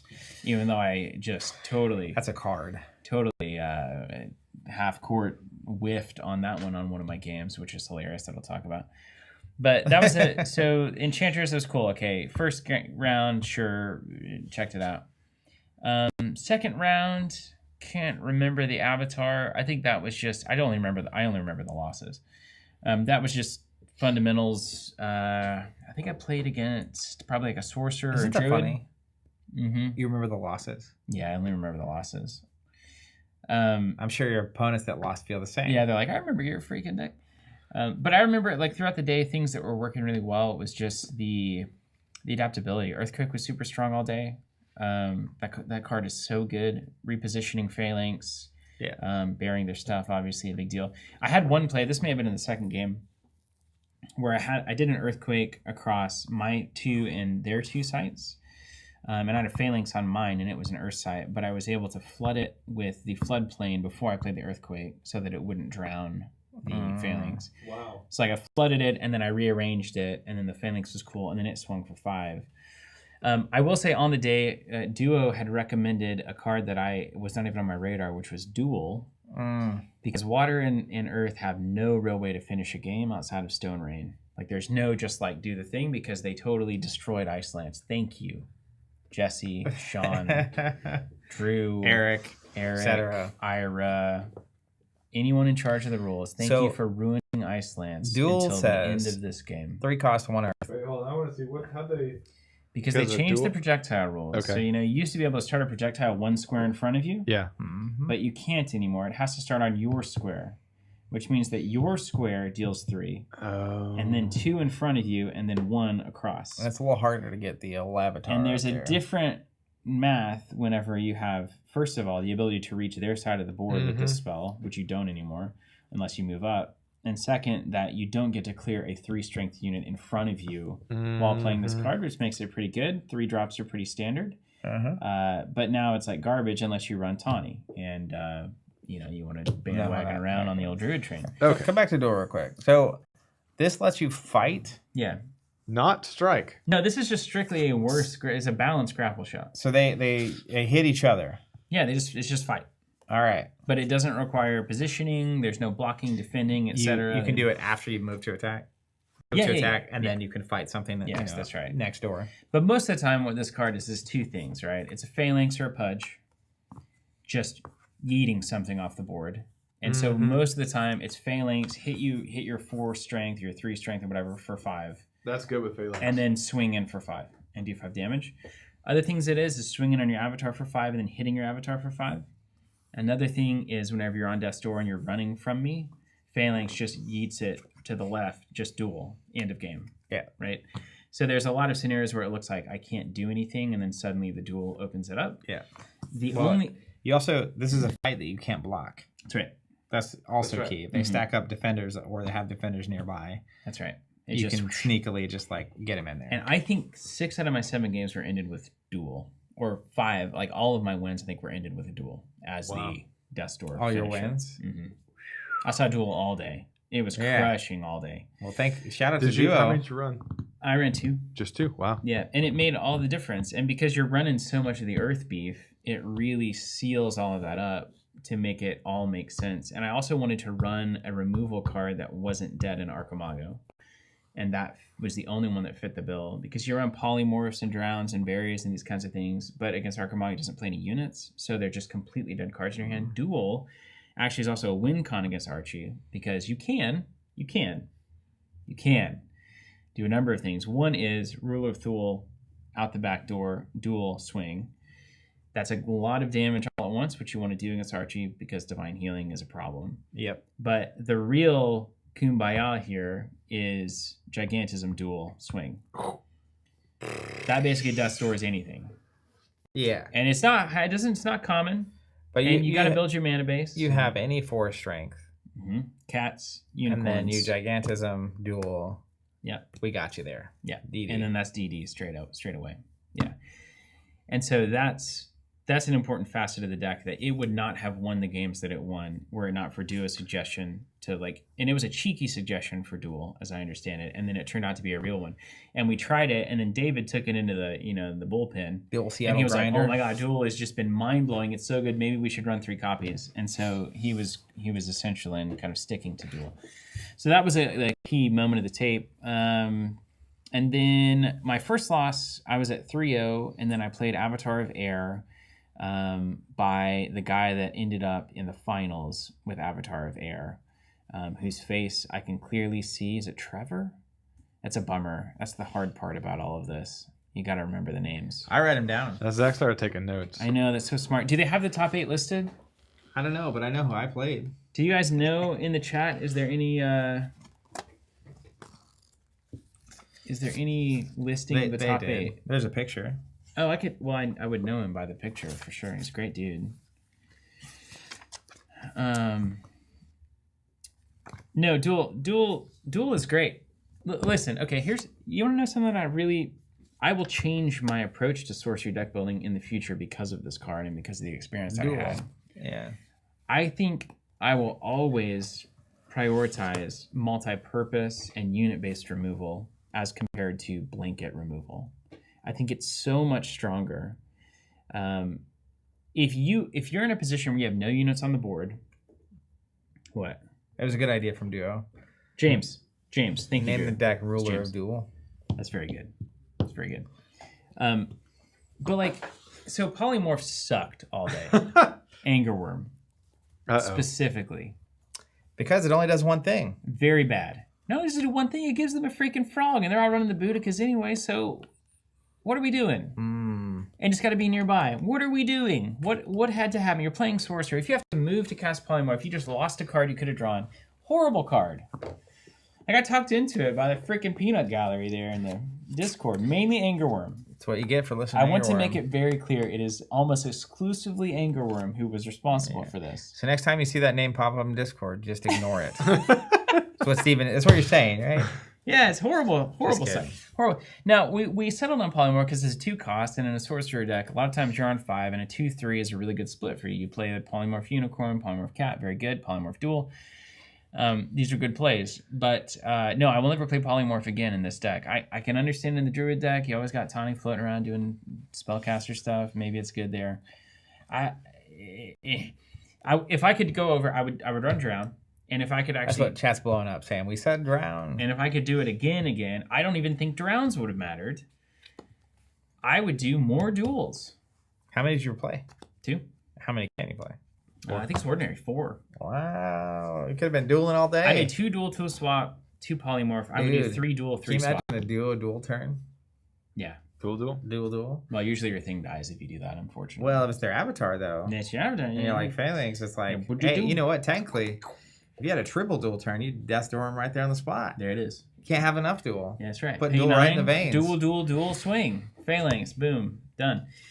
But yeah, I think the idea, we have enough tools now where you can run removal that is not so dumb. Mm-hmm. Yep. That it just does that. And I think Archie forces you to do that, even though Archie was nowhere to be found in that metagame. I mean, this is the old principle number 1 for fire. Yeah. That's why fire is so good. It's like, what if my removal was also a minion? Yes, that's why we all hate fire. Why don't we just do that? What if my land could also remove a minion? Yeah. What if everything I wanted to play anyway also removed? The fundamental thing everybody was trying to do. Listen. The least complex way to do the game. Listen, man. Just play the red cards. We're all going to Reno. How you choose to get there is up to you. I'm going to get on the direct flight. You know what I mean? Yeah, it is a direct flight. To winning. Okay, so duel, good. Pudge, so good. My 3-1 game against James, Avatar of Air, he got out to an incredible start that I just could not get on top of. His turn 2 was Tower into Phase Assassin. His turn 3 was Phase Assassin. So I took 3, and then he played the other Phase Assassin. I took 3 more. I had to play a Phalanx on my Avatar to try to stop these 2 Phase Assassins. Then he plays Hippogriff, charges in for 3. It was like Rush Central.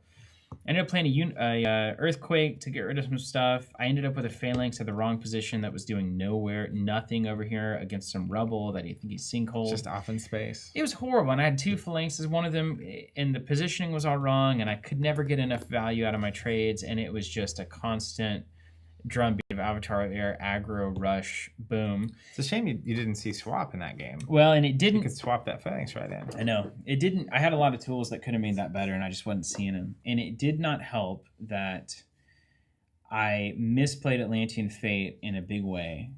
He had like 3 units on a lookout tower. What is that? The one where you see their hand? No, it's Watchtower. No, Watchtower's a stealth one. It's the lookout. It is lookout. No, you're right. It's lookout. Yeah. So this is okay. So I could go on. About writing the things you see on this card down on a piece of paper. I could go on about that. I mean, if anyone's interested, you can go to our Discord from 2 days ago. I'm not going to take the bait. Everybody can figure out how they feel about this. On whether or not it's okay to be actively writing down instead of remembering the things that you see. It says Genesis look, not write. That's true. If it said Genesis write your opponent's hand down on a piece of paper, fair play. What if it said archive your fair opponent's play. hand? But looking is what happens with your eyeballs. Your hand is not involved. That's all I'm saying. You're bothered by people writing it down? Yes. Where does it begin and end? If I search your deck with Feast for Crows, do I get to write your entire deck down? Yeah. Why? Because nothing says you can't. You think that's a card game? It's like, my God, I'm playing Netrunner. I get to write down every card that comes through R&D. No! It's card games. We got to remember rules text. We got to remember how units work. We got to remember how attack and defend works. We got to remember everything. Dude, tell me it's not a memory game is crazy. But remember everything about it. Poker's a memory game. I got to remember the hands. It's insane. But I won't get into it. So I lost that game, and Atlantean Fate goes down, and Lookout, as I did not know at the time, is an ordinary site. I thought it was exceptional. Ergo, it does nothing. I love Jesse's comment on this, by the way. I wanna Isn't it read lovely in this Sean's day and first. age to see people writing by hand?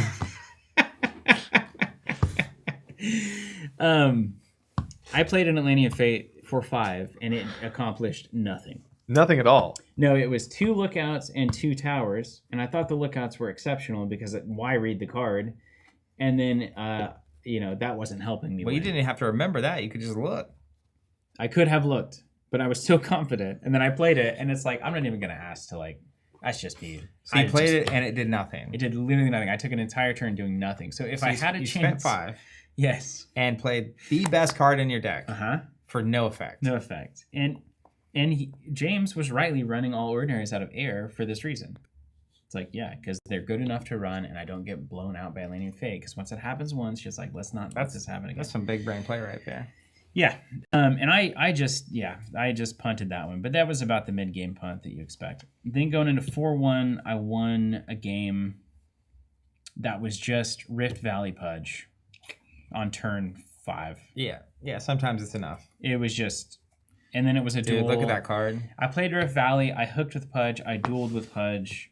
Took 10 that turn. It was over. It was over. I love that card. And then going into 4-1. Good chats. Good chats.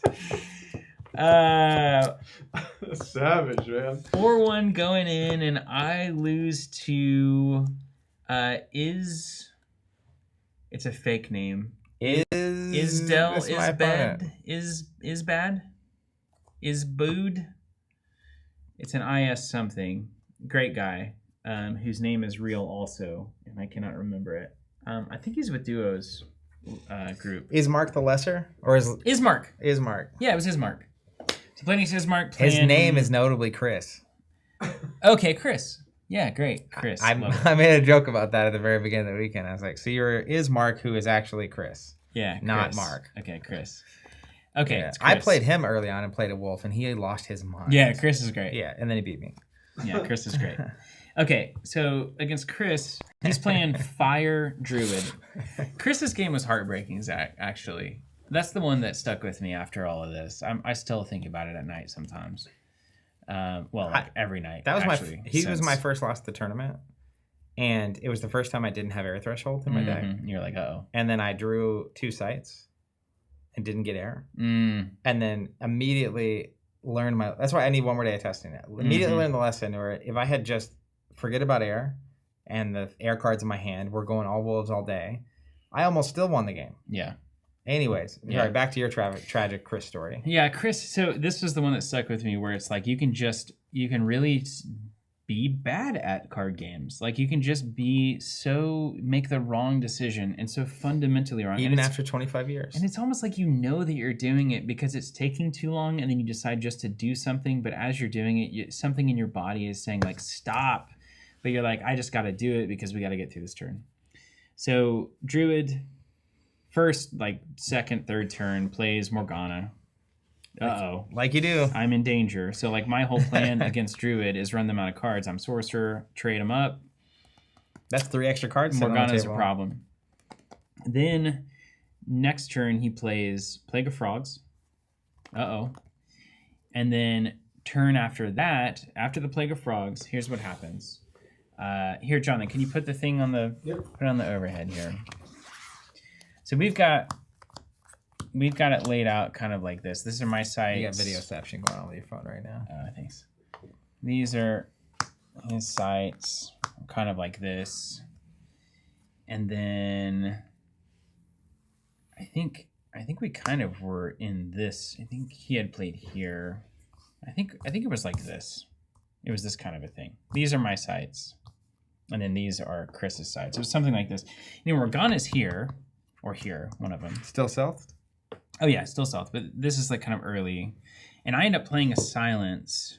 He plays Jihad here, and I end up playing a silence on top of it to turn off all the charge and stuff. Great, violence, etc., all gone. But then I end up playing, he plays a thing here, and I end up playing a Quagmire here, which turns out just the stupidest thing you can do. Because I wanted to freeze this unit. That's level 1 thinking. But level 8 thinking is I want the entire game to have to move through this silence to right deal now, with me. to get over here, you have to travel through this. To touch any of my sides, you are under silence. If I put this here, you have to flow through this. Even with Jihad, you don't get your Genesis effects. You have to flow to this side. Here, next turn, he plays a site here and starts attacking this site. So bad. Yeah. It's so fundamentally strategically dumb. So that was the first thing. The second thing is Morgana's here, has 2 cards. He plays site here because I have my site sitting here. He's got Froggies here and here. Okay? Like, let's say 3 and 4 frogs, respectively. And he plays like a Phoenix or something here, like a 4 strength flying thing here. I don't remember. My Sorcerer is here, which I can represent by a Sorcerer. Maybe it would be easier. Okay. You got any potato chips over there? My Sorcerer is here, and he's got some stuff over here on this side of the board. Let's put it here. He's got like a thing that I wanted to freeze the Quagmire, and then another thing. And I did end up, I had the Quagmire here. Okay, so I played the Quagmire to freeze this stuff. And then he plays the Plague of Frogs, and Morgana's still got 2 cards. And then I'm thinking, oh no, he played a Phoenix. Oh no, right? On the turn that this is Quagmired, he plays the Phoenix. Uh-oh. And then my play is turn 5, move up, snowball this way, kill all of these things. Mm-hmm. And immediately after I did that, I'm like, I'm such a fool. Because if I come here and snowball this way, I kill Morgana, 3 frogs, and 2 cards. So you could either take out Morgana and 2 cards or the Phoenix, basically. That's right. Right. And this is like some dinky something. Yeah, and importantly, this is the silent square, so these things are going to have a hard time doing anything productive. So I go here, I take these things out. Yeah, I know exactly. Off of Morgana, he plays Boudica. Yep. And swings for 9 plus some others. Yeah.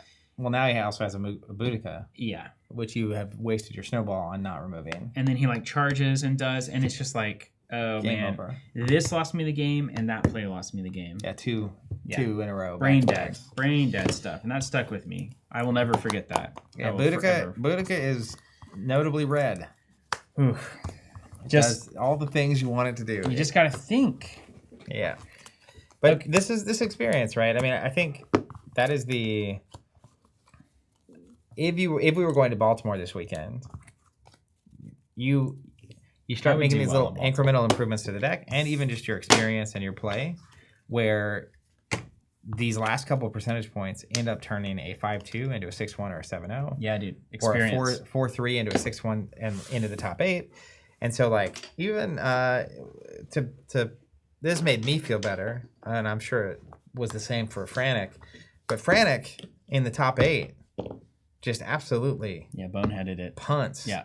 And loses. And top 4 is where you get the sweet avatar thing. So, like, that is like, he was talking to me, and it was like, I don't know how I'm gonna be able to sleep at night. Yeah, it just drains from your face. Yeah. Yeah, just crazy. We've all been there, Frantic. So it's okay. And then I'm 4-2. I'm thinking 5-2 maybe. I'm bubbling, and I don't feel particularly good about my bubble. But going to 4-2, playing against James, I believe it was James. Playing Avatar of Earth. I have a lot of experience with Avatar of Earth. I do a lot of earthquaking to keep him away from me. At one point, I Atlantean Fate my own section of sites after playing additional Earth Threshold on the boundaries. You really were seeing Atlantean Fate a lot. I played Atlantean Fate on my own stuff. It submerged some of his stuff, but it also turned off all of my Earth sites so that his power went down. I ended up at Death's Door. I mean, it kind of sucked at the beginning. He did turn 2 Tower Unicorn. Mm-hmm. No? How do you even do that?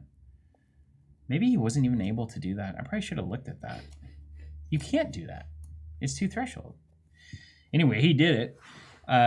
Turn 2 Tower Unicorn, which was illegal, come to find out. And then I did turn 2 Pond Cat.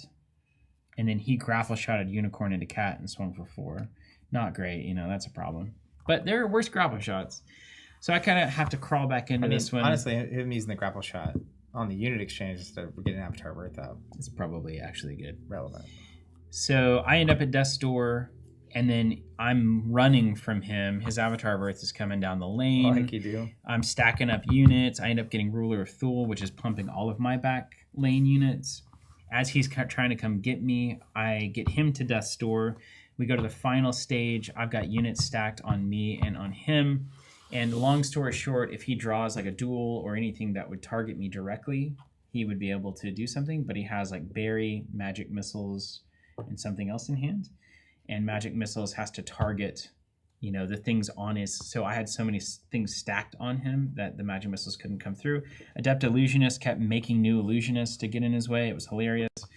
And then he doesn't find the answer, and then he's in this door, and I snowball him to kill him. And that was a really intense game. We were at time. We were trying to go 5-2. We were making announcements, and I looked over, and you were still sitting there in the middle of your game, like the only game left. And you're like, okay, what are the things you can get? Was it Lightning Bolt versus this versus that? So I go 5-2, wait, and get 11th based on tiebreakers, and then... it's pretty good in a 78-person tournament, yeah. Yeah, I feel good about it. And then the tail of the event is Frantic. So... Check this out. Frantic, the entire day, completely undefeated and limited. On Friday. So 6 rounds plus the 3 rounds in the top 8. 9-0. 9-0. Completely undefeated and constructed. 7-0. 7-0. 16-0 going to the top 8. Goes into the top 8, faces off against Lucy. Frantic plays Courtesan Titus. Takes control of Lucy's next turn. Can apparently, according to the people that I was not there to see, can win the game because Avatar of Earth has Grim Guizarm in hand and a Pudge Butcher out. And if he plays the Guizarm on the Pudge and then attacks his own Avatar of Earth, pulls it in, with the Pudge deals ability. 10 with Grim, and Death's then Door. Can get him to Death's Door with some combination of things. And then it kills Pudge. Yes. Because they fight? Yes. Yeah, they maybe fight. depending on where Avatar of Earth was in terms of it was double damage as well. Yeah. So I assume it actually removes the Pudge and gets Avatar of Earth to Death's Door. So Lucy apparently sees that this is the line that would cause her to lose and figures Frantic knows that this is the line and it's just like you can see the face drop and kind of like, oh no. Well, then Frantic doesn't do that. He plays like Divine Healing and gets all the healing spells out of her hand and then swings with Pudge for 5, doesn't go to Death's Door. And then she like plays Avatar of Earth stuff and like grapple shots in and she controls his next turn. Because Courtesan is so, if you don't win on the spot, you get to take a turn of theirs into your turn. So strong. Is like you should be winning the game when you play Courtesan times. Yeah. Like strictly. So then Lucy Avatar of Earth and wins the game. And so it's her and her dad Pete go into the top 4 on opposite ends of the bracket. And it's worth noting that this bracket, 4 druids on one side, Elementalist, Avatar of Earth, Avatar of Air, and Enchantress. What is it? Death Speaker. Frantic was Death Speaker. Yeah. So Death Speaker was 7-0 in that event. All those 4 had to play each other, and then all 4 druids had to play each other. So Druid was making the finals. Yeah, which is a bummer because a lot of these decks over here are trying to beat the druids. Yeah. So, the arrangement matters. And then, so then they go into the top, and then they both get beat. Lucy and Pete get beat. And so then it is Duo and the Avatar of Air player that I was just referencing. I think that player is the one player I didn't really engage with that is left. Come on. I'm not... James.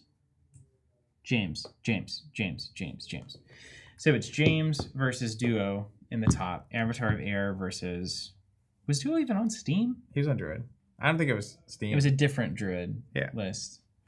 And then looks like Duo won that game. Which I didn't see. He did win that game. I didn't see anything about that. Now, because we were over in the Team Sealed event with Jesse, sweeping up. Right. Going undefeated. Also,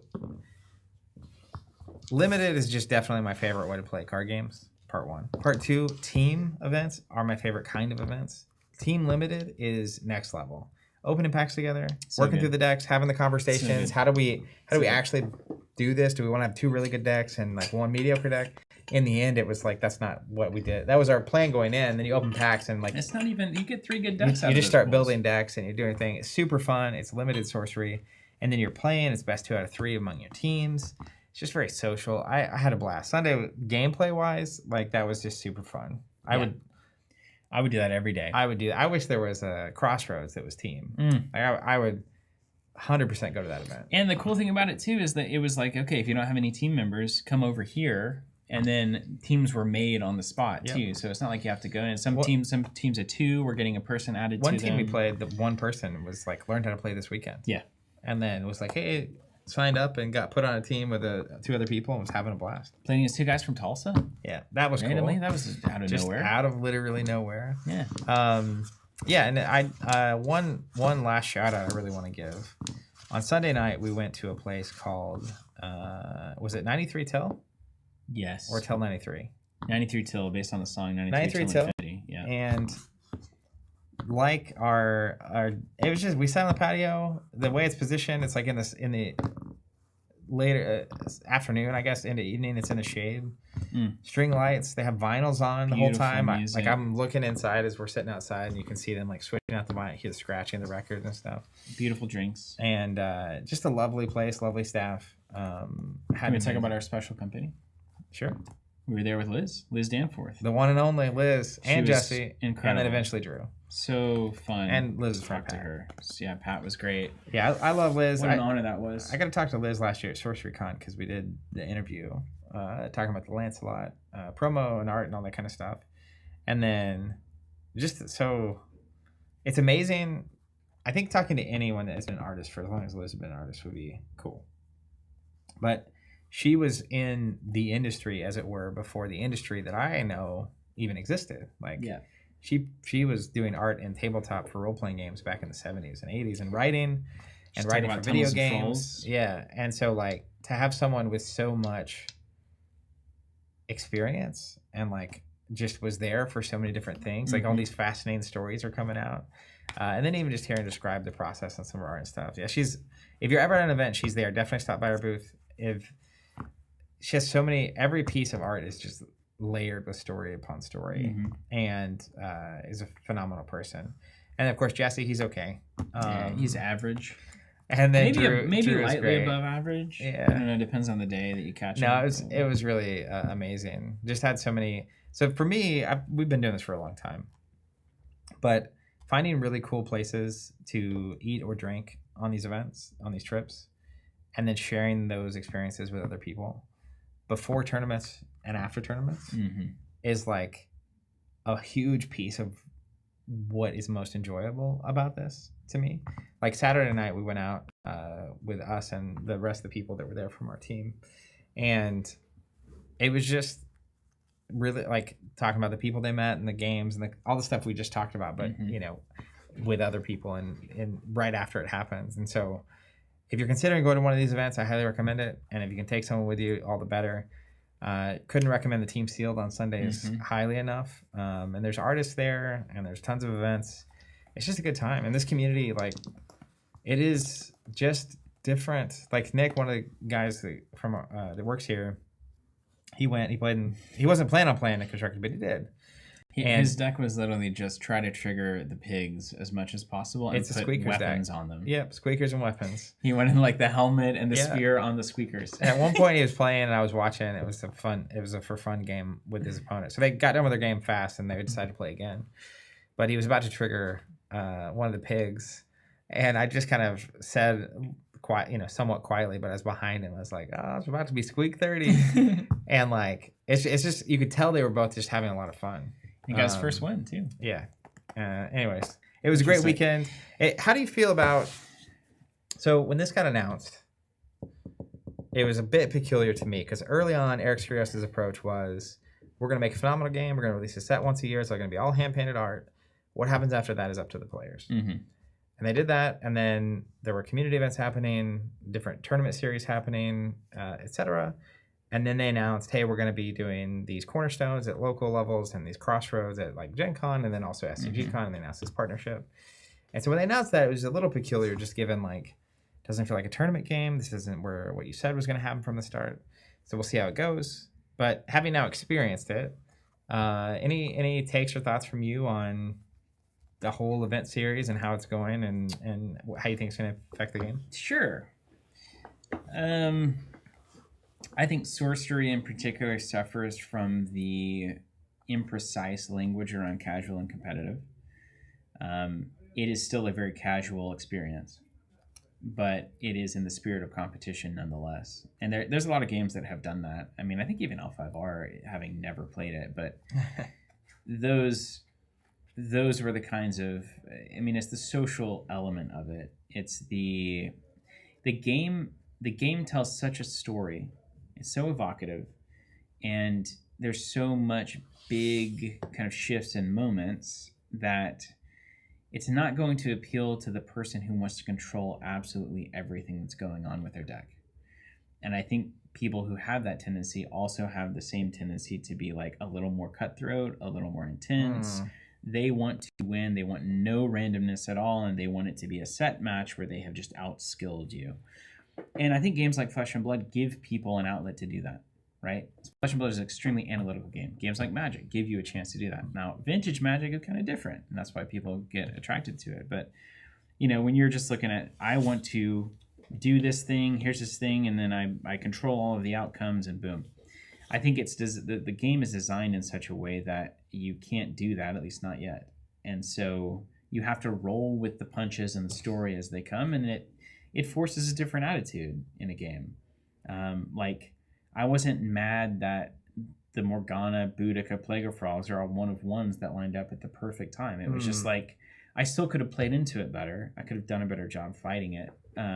But I didn't go and say like, oh, you just got super lucky. This game sucks. It's random. Yeah.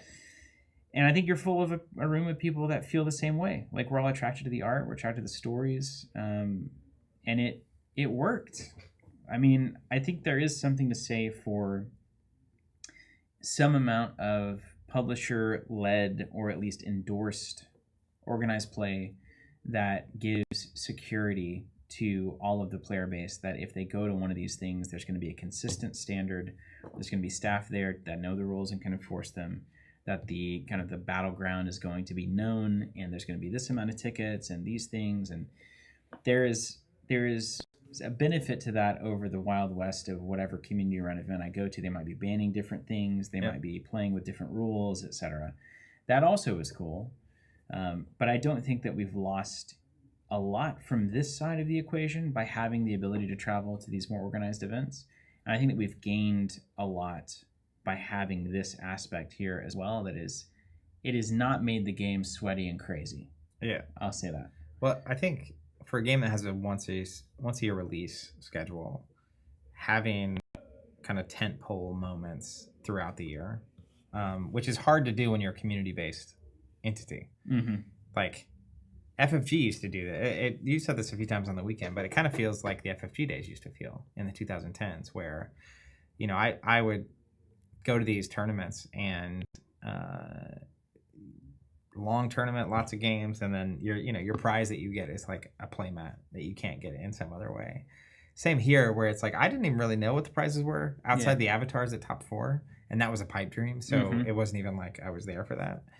And so I do think how hard you incentivize success is relevant, and I think you're spot on saying the kind of people that are interested in a game with hand-painted art that comes out once a year, that has the rules the way that they're written, and the kind of questions that can come up when you just are interacting with these kind of crazy rules, and then you would pair that with an incentive structure that's not super top heavy, creates a very different, because it was Nick's first tournament ever. Yeah.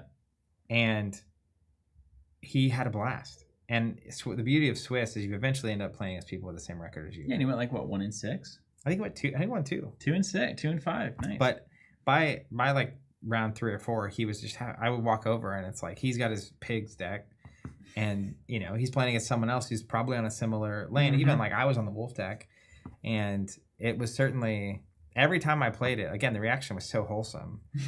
People were just so excited to see it. And then it was like, they're genuinely curious. How does my deck handle and or deal with this? Let's find out. And probably my favorite part of Sorcery is the stories. Like the sentences people used to describe their games are mind-boggling. Mm-hmm. Like you play it back and you're like, my snowball could have gone and killed these frogs over here. But... It sounds like you're telling a story. Yeah. Instead of, well, my 5/5 swung here and got blocked by the 6/3 flyer, and then I played the 2 damage, cantrip, and then I tutored for this. Like there's just a language to card games that comes out, and it gets mathematical. Yeah. Very quickly. Anyways, I had a blast. I'm not concerned about it becoming too sweaty or too competitive or whatever. And even the really good players, like your duo and his crew, so friendly, and so like you were talking about someone plays a site and then 5 seconds later it's like, hey, do you mind if I play this here? You see that kind of thing all weekend, and there's little rules things where it's like at some point I was sitting next to someone to try to bury something, and I was like, it doesn't work because it's on water, and then their opponent just let them take it back. Yeah, it's not like, oh, you played the card, so it's nullified, and you did the thing, and we're off to the races. So hopefully Sorcery can maintain that. A big part of that's going to be the community. So people watching this, people playing, people at these events, keeping the vibe right is so critical. And I see so many people getting into the game right now, and I think that is just very important to keep at the center of all this. I think if I were outlining the vibe, we dealt with this a bit on the local side. If the biggest thing you're winning at an event like this is prestige for you as a player, that's when it's good. If you're fighting for 20 grand, it's different than if you're like, I want to be known as the guy that brought the wolf deck to the top 8. That is a way cooler, and I think that's what FFG stuff felt like too. I wanted to be known as a certain kind of Netrunner player who brought the Anarch, deck and did really well, and that was all. I didn't even care about the top 16, what have yous, and the trophies, and there was nothing really of value. Funnily enough, they are over there. But even a trophy is cool because that is prestige, right? It's like I did this thing. I didn't walk away from Netrunner with anything of value, no big money or cash or gold or whatever. But, well, the one time you did win cash, I remember we went out to Kilkenny's after, and you bought everyone beer with him. at the hack that's event. Right, That's right. Yeah. You were like, "What am I gonna do with all this?" And it was like 20 people went out. Buy around, so here we go. Which is again, I love that kind of stuff. And so there's a line to walk, and I think a lot of games. I saw Alpha Clash do this early. They were more heavily slanted towards cash prizes and winners getting stuff, and they've completely shifted into a very different kind of experience, and it has made it just better. Yeah, it's just better. Yeah, it's cool to see. I had a blast. If I wasn't already going to Nashville this weekend for Alpha Clash, and I also didn't leave my wife at home 2 weekends in a row, just having parent duty all weekend. I was looking at flights to Vegas prices. For next month. I would try, but I know that's doghouse territory. Yeah, and I'm saving the points up for Gothic releasing. Inevitably, it's like there's gonna need to be some Gothic action happening in December for me. I'm gonna need to disappear for a couple of nights. So, shout out to Chris here in the chat, who we've been talking about. Ismark. He'll like Basilisk 100% save me from your wolves. That was the game. That was Chris. I think if he hadn't had the Basilisk, it would have been very favorable for me. The Basilisk, that is a sick piece of meta. I don't think that's a standard thing for a lot of fire decks. He was saying a lot of people were telling him not to run it. Yeah.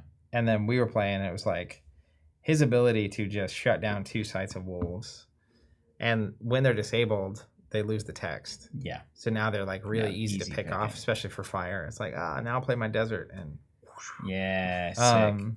Was very good. And I had some really wild. You would think with a wolf deck, it's like, well, if you don't hit your combo and just win the game, it's not going to be a good game. But so many of my games actually, even you get them Death's Door, and now it's just like a scrum. Mm-hmm. And most of the time it'd be like, we're both on Death's Door and we're chasing each other down in classic Sorcery. So it was fun. That's awesome. Portland SCG CON. Don't forget about that one. That's over in David's. I was just looking at the I don't know which event Sorcery is going to be at. Maybe it's all of them, but next year, there's one in Dallas, Fort Worth area. That's drivable for us. There's one in Cincinnati. I have a really good friend from Ohio, so that's always appealing. But I'm assuming we'll have information on what next year looks like soon, and that'll be helpful just to schedule schedule that kind of stuff out. Yeah. But I'm hopeful to hit at least 2 or 3, and maybe I can sneak those wolves into a top 8 at some point. Last thing I've got here, Chris saying, different Chris. To be honest, any TCG can tell stories. That's more just your mentality. Not something the game really facilitates IMO, because I can do the same thing casually playing Fab, saying I swung in, busting your helm. I fundamentally do not agree with that at all. If you haven't played the game of Sorcery, it is in a completely different world of storytelling and forcing the story on the table. It's not even close. I was gonna say, like, Fab's not even close. Having played both, I don't know what fully contributes to this, but it's not that you couldn't do it with other games. I mean, you can kind of like force it. But because every game alternates cards with art. Like even in Star Wars games I played, it's like, oh, my Vader went and captured this rebel and killed Luke and did whatever. But for one reason or another, organically, people talk about sorcery in a different kind of way. And it is more narrative and story and more like describing an RPG session than it is talking about a card game, in my experience. Like I've gone to tournaments my whole life. I've done this with Fab. I did it extensively. When someone comes up and tells you how their game went, in Fab, it's typically they swung for 6. I had a D react and I blocked for this. They did X, but it's not like, Reinhard was swinging his hammer and I smacked him on the face or I stole this or whatever. So, and I think that's intentional from the design, the flavor text, and the like type line, and just positionally things feel more like they're actually happening versus more abstract. Like, I mean, yeah, it's like very clearly it's so obvious to me that you have sites that have particular art, that have particular text that actually coincide with what the art is, and then you're walking units around those things onto other spaces. You have units who are submerged or buried visually under something. You have things that are swinging and attacking visually into other locations and spaces. It is all a very visual, like you're not just abstracting what's happening, you're watching a cinematic game play out. If I have a battle line of 18 things and then I just tap them to do things, it's not even close. Yeah, not even close. Yeah, I'm with you. Any parting thoughts? I love this game. We need to play, if you're watching this, you're probably in the same boat. You need to play as much Sorcery as possible and go to as many Sorcery events as you can, because you do not know how long a game being this good lasts. You don't know. You never know. It could stop after Gothic. It could get weird after Gothic. It could get broken after Gothic. The community event thing could shift. They could introduce big prizes. You never know. This is like the best that TCGs get. So just as much as you can engage with it, do it. I'm optimistic that it's going to go on a really, really great run right now. But it's true. You just don't know. I've played a lot of different games, and you really don't know when you're at the peak. But it feels like we're climbing pretty high at this point. I love it. This is so good. This is it. A lot of games experience this, Zach. I've had these moments in Netrunner and these moments in Destiny where it's just good. It's great. It's great right now. So gotta use it. Gotta love it as much as we can. Yeah, right, and it wouldn't we wouldn't be doing our job if I didn't say it. You can pre-order Gothic right now on the website. Precons, playmats, and booster boxes. Every booster box pre-ordered comes with an alt art skeleton token. And I adore this card. Cannot wait to have it and to see it hit the table. But anyways, unlike in the past, you can pre-order without a subscription. You can pre-order a one-time thing. And you can also subscribe and get the automatic orders, or I guess automatic pre-orders in the future. But yeah, you can pre-order now, and we'll be taking a break from Sorcery next week and then coming back the week after with more Sorcery leading up to the release of this set, which is coming December 5th, which is not very long away. Yeah, it's only a few months. And if you're considering going to one of these events or a community event, do it. It's a blast. Highly recommend. It's great stuff. We'll see you next time, y'all.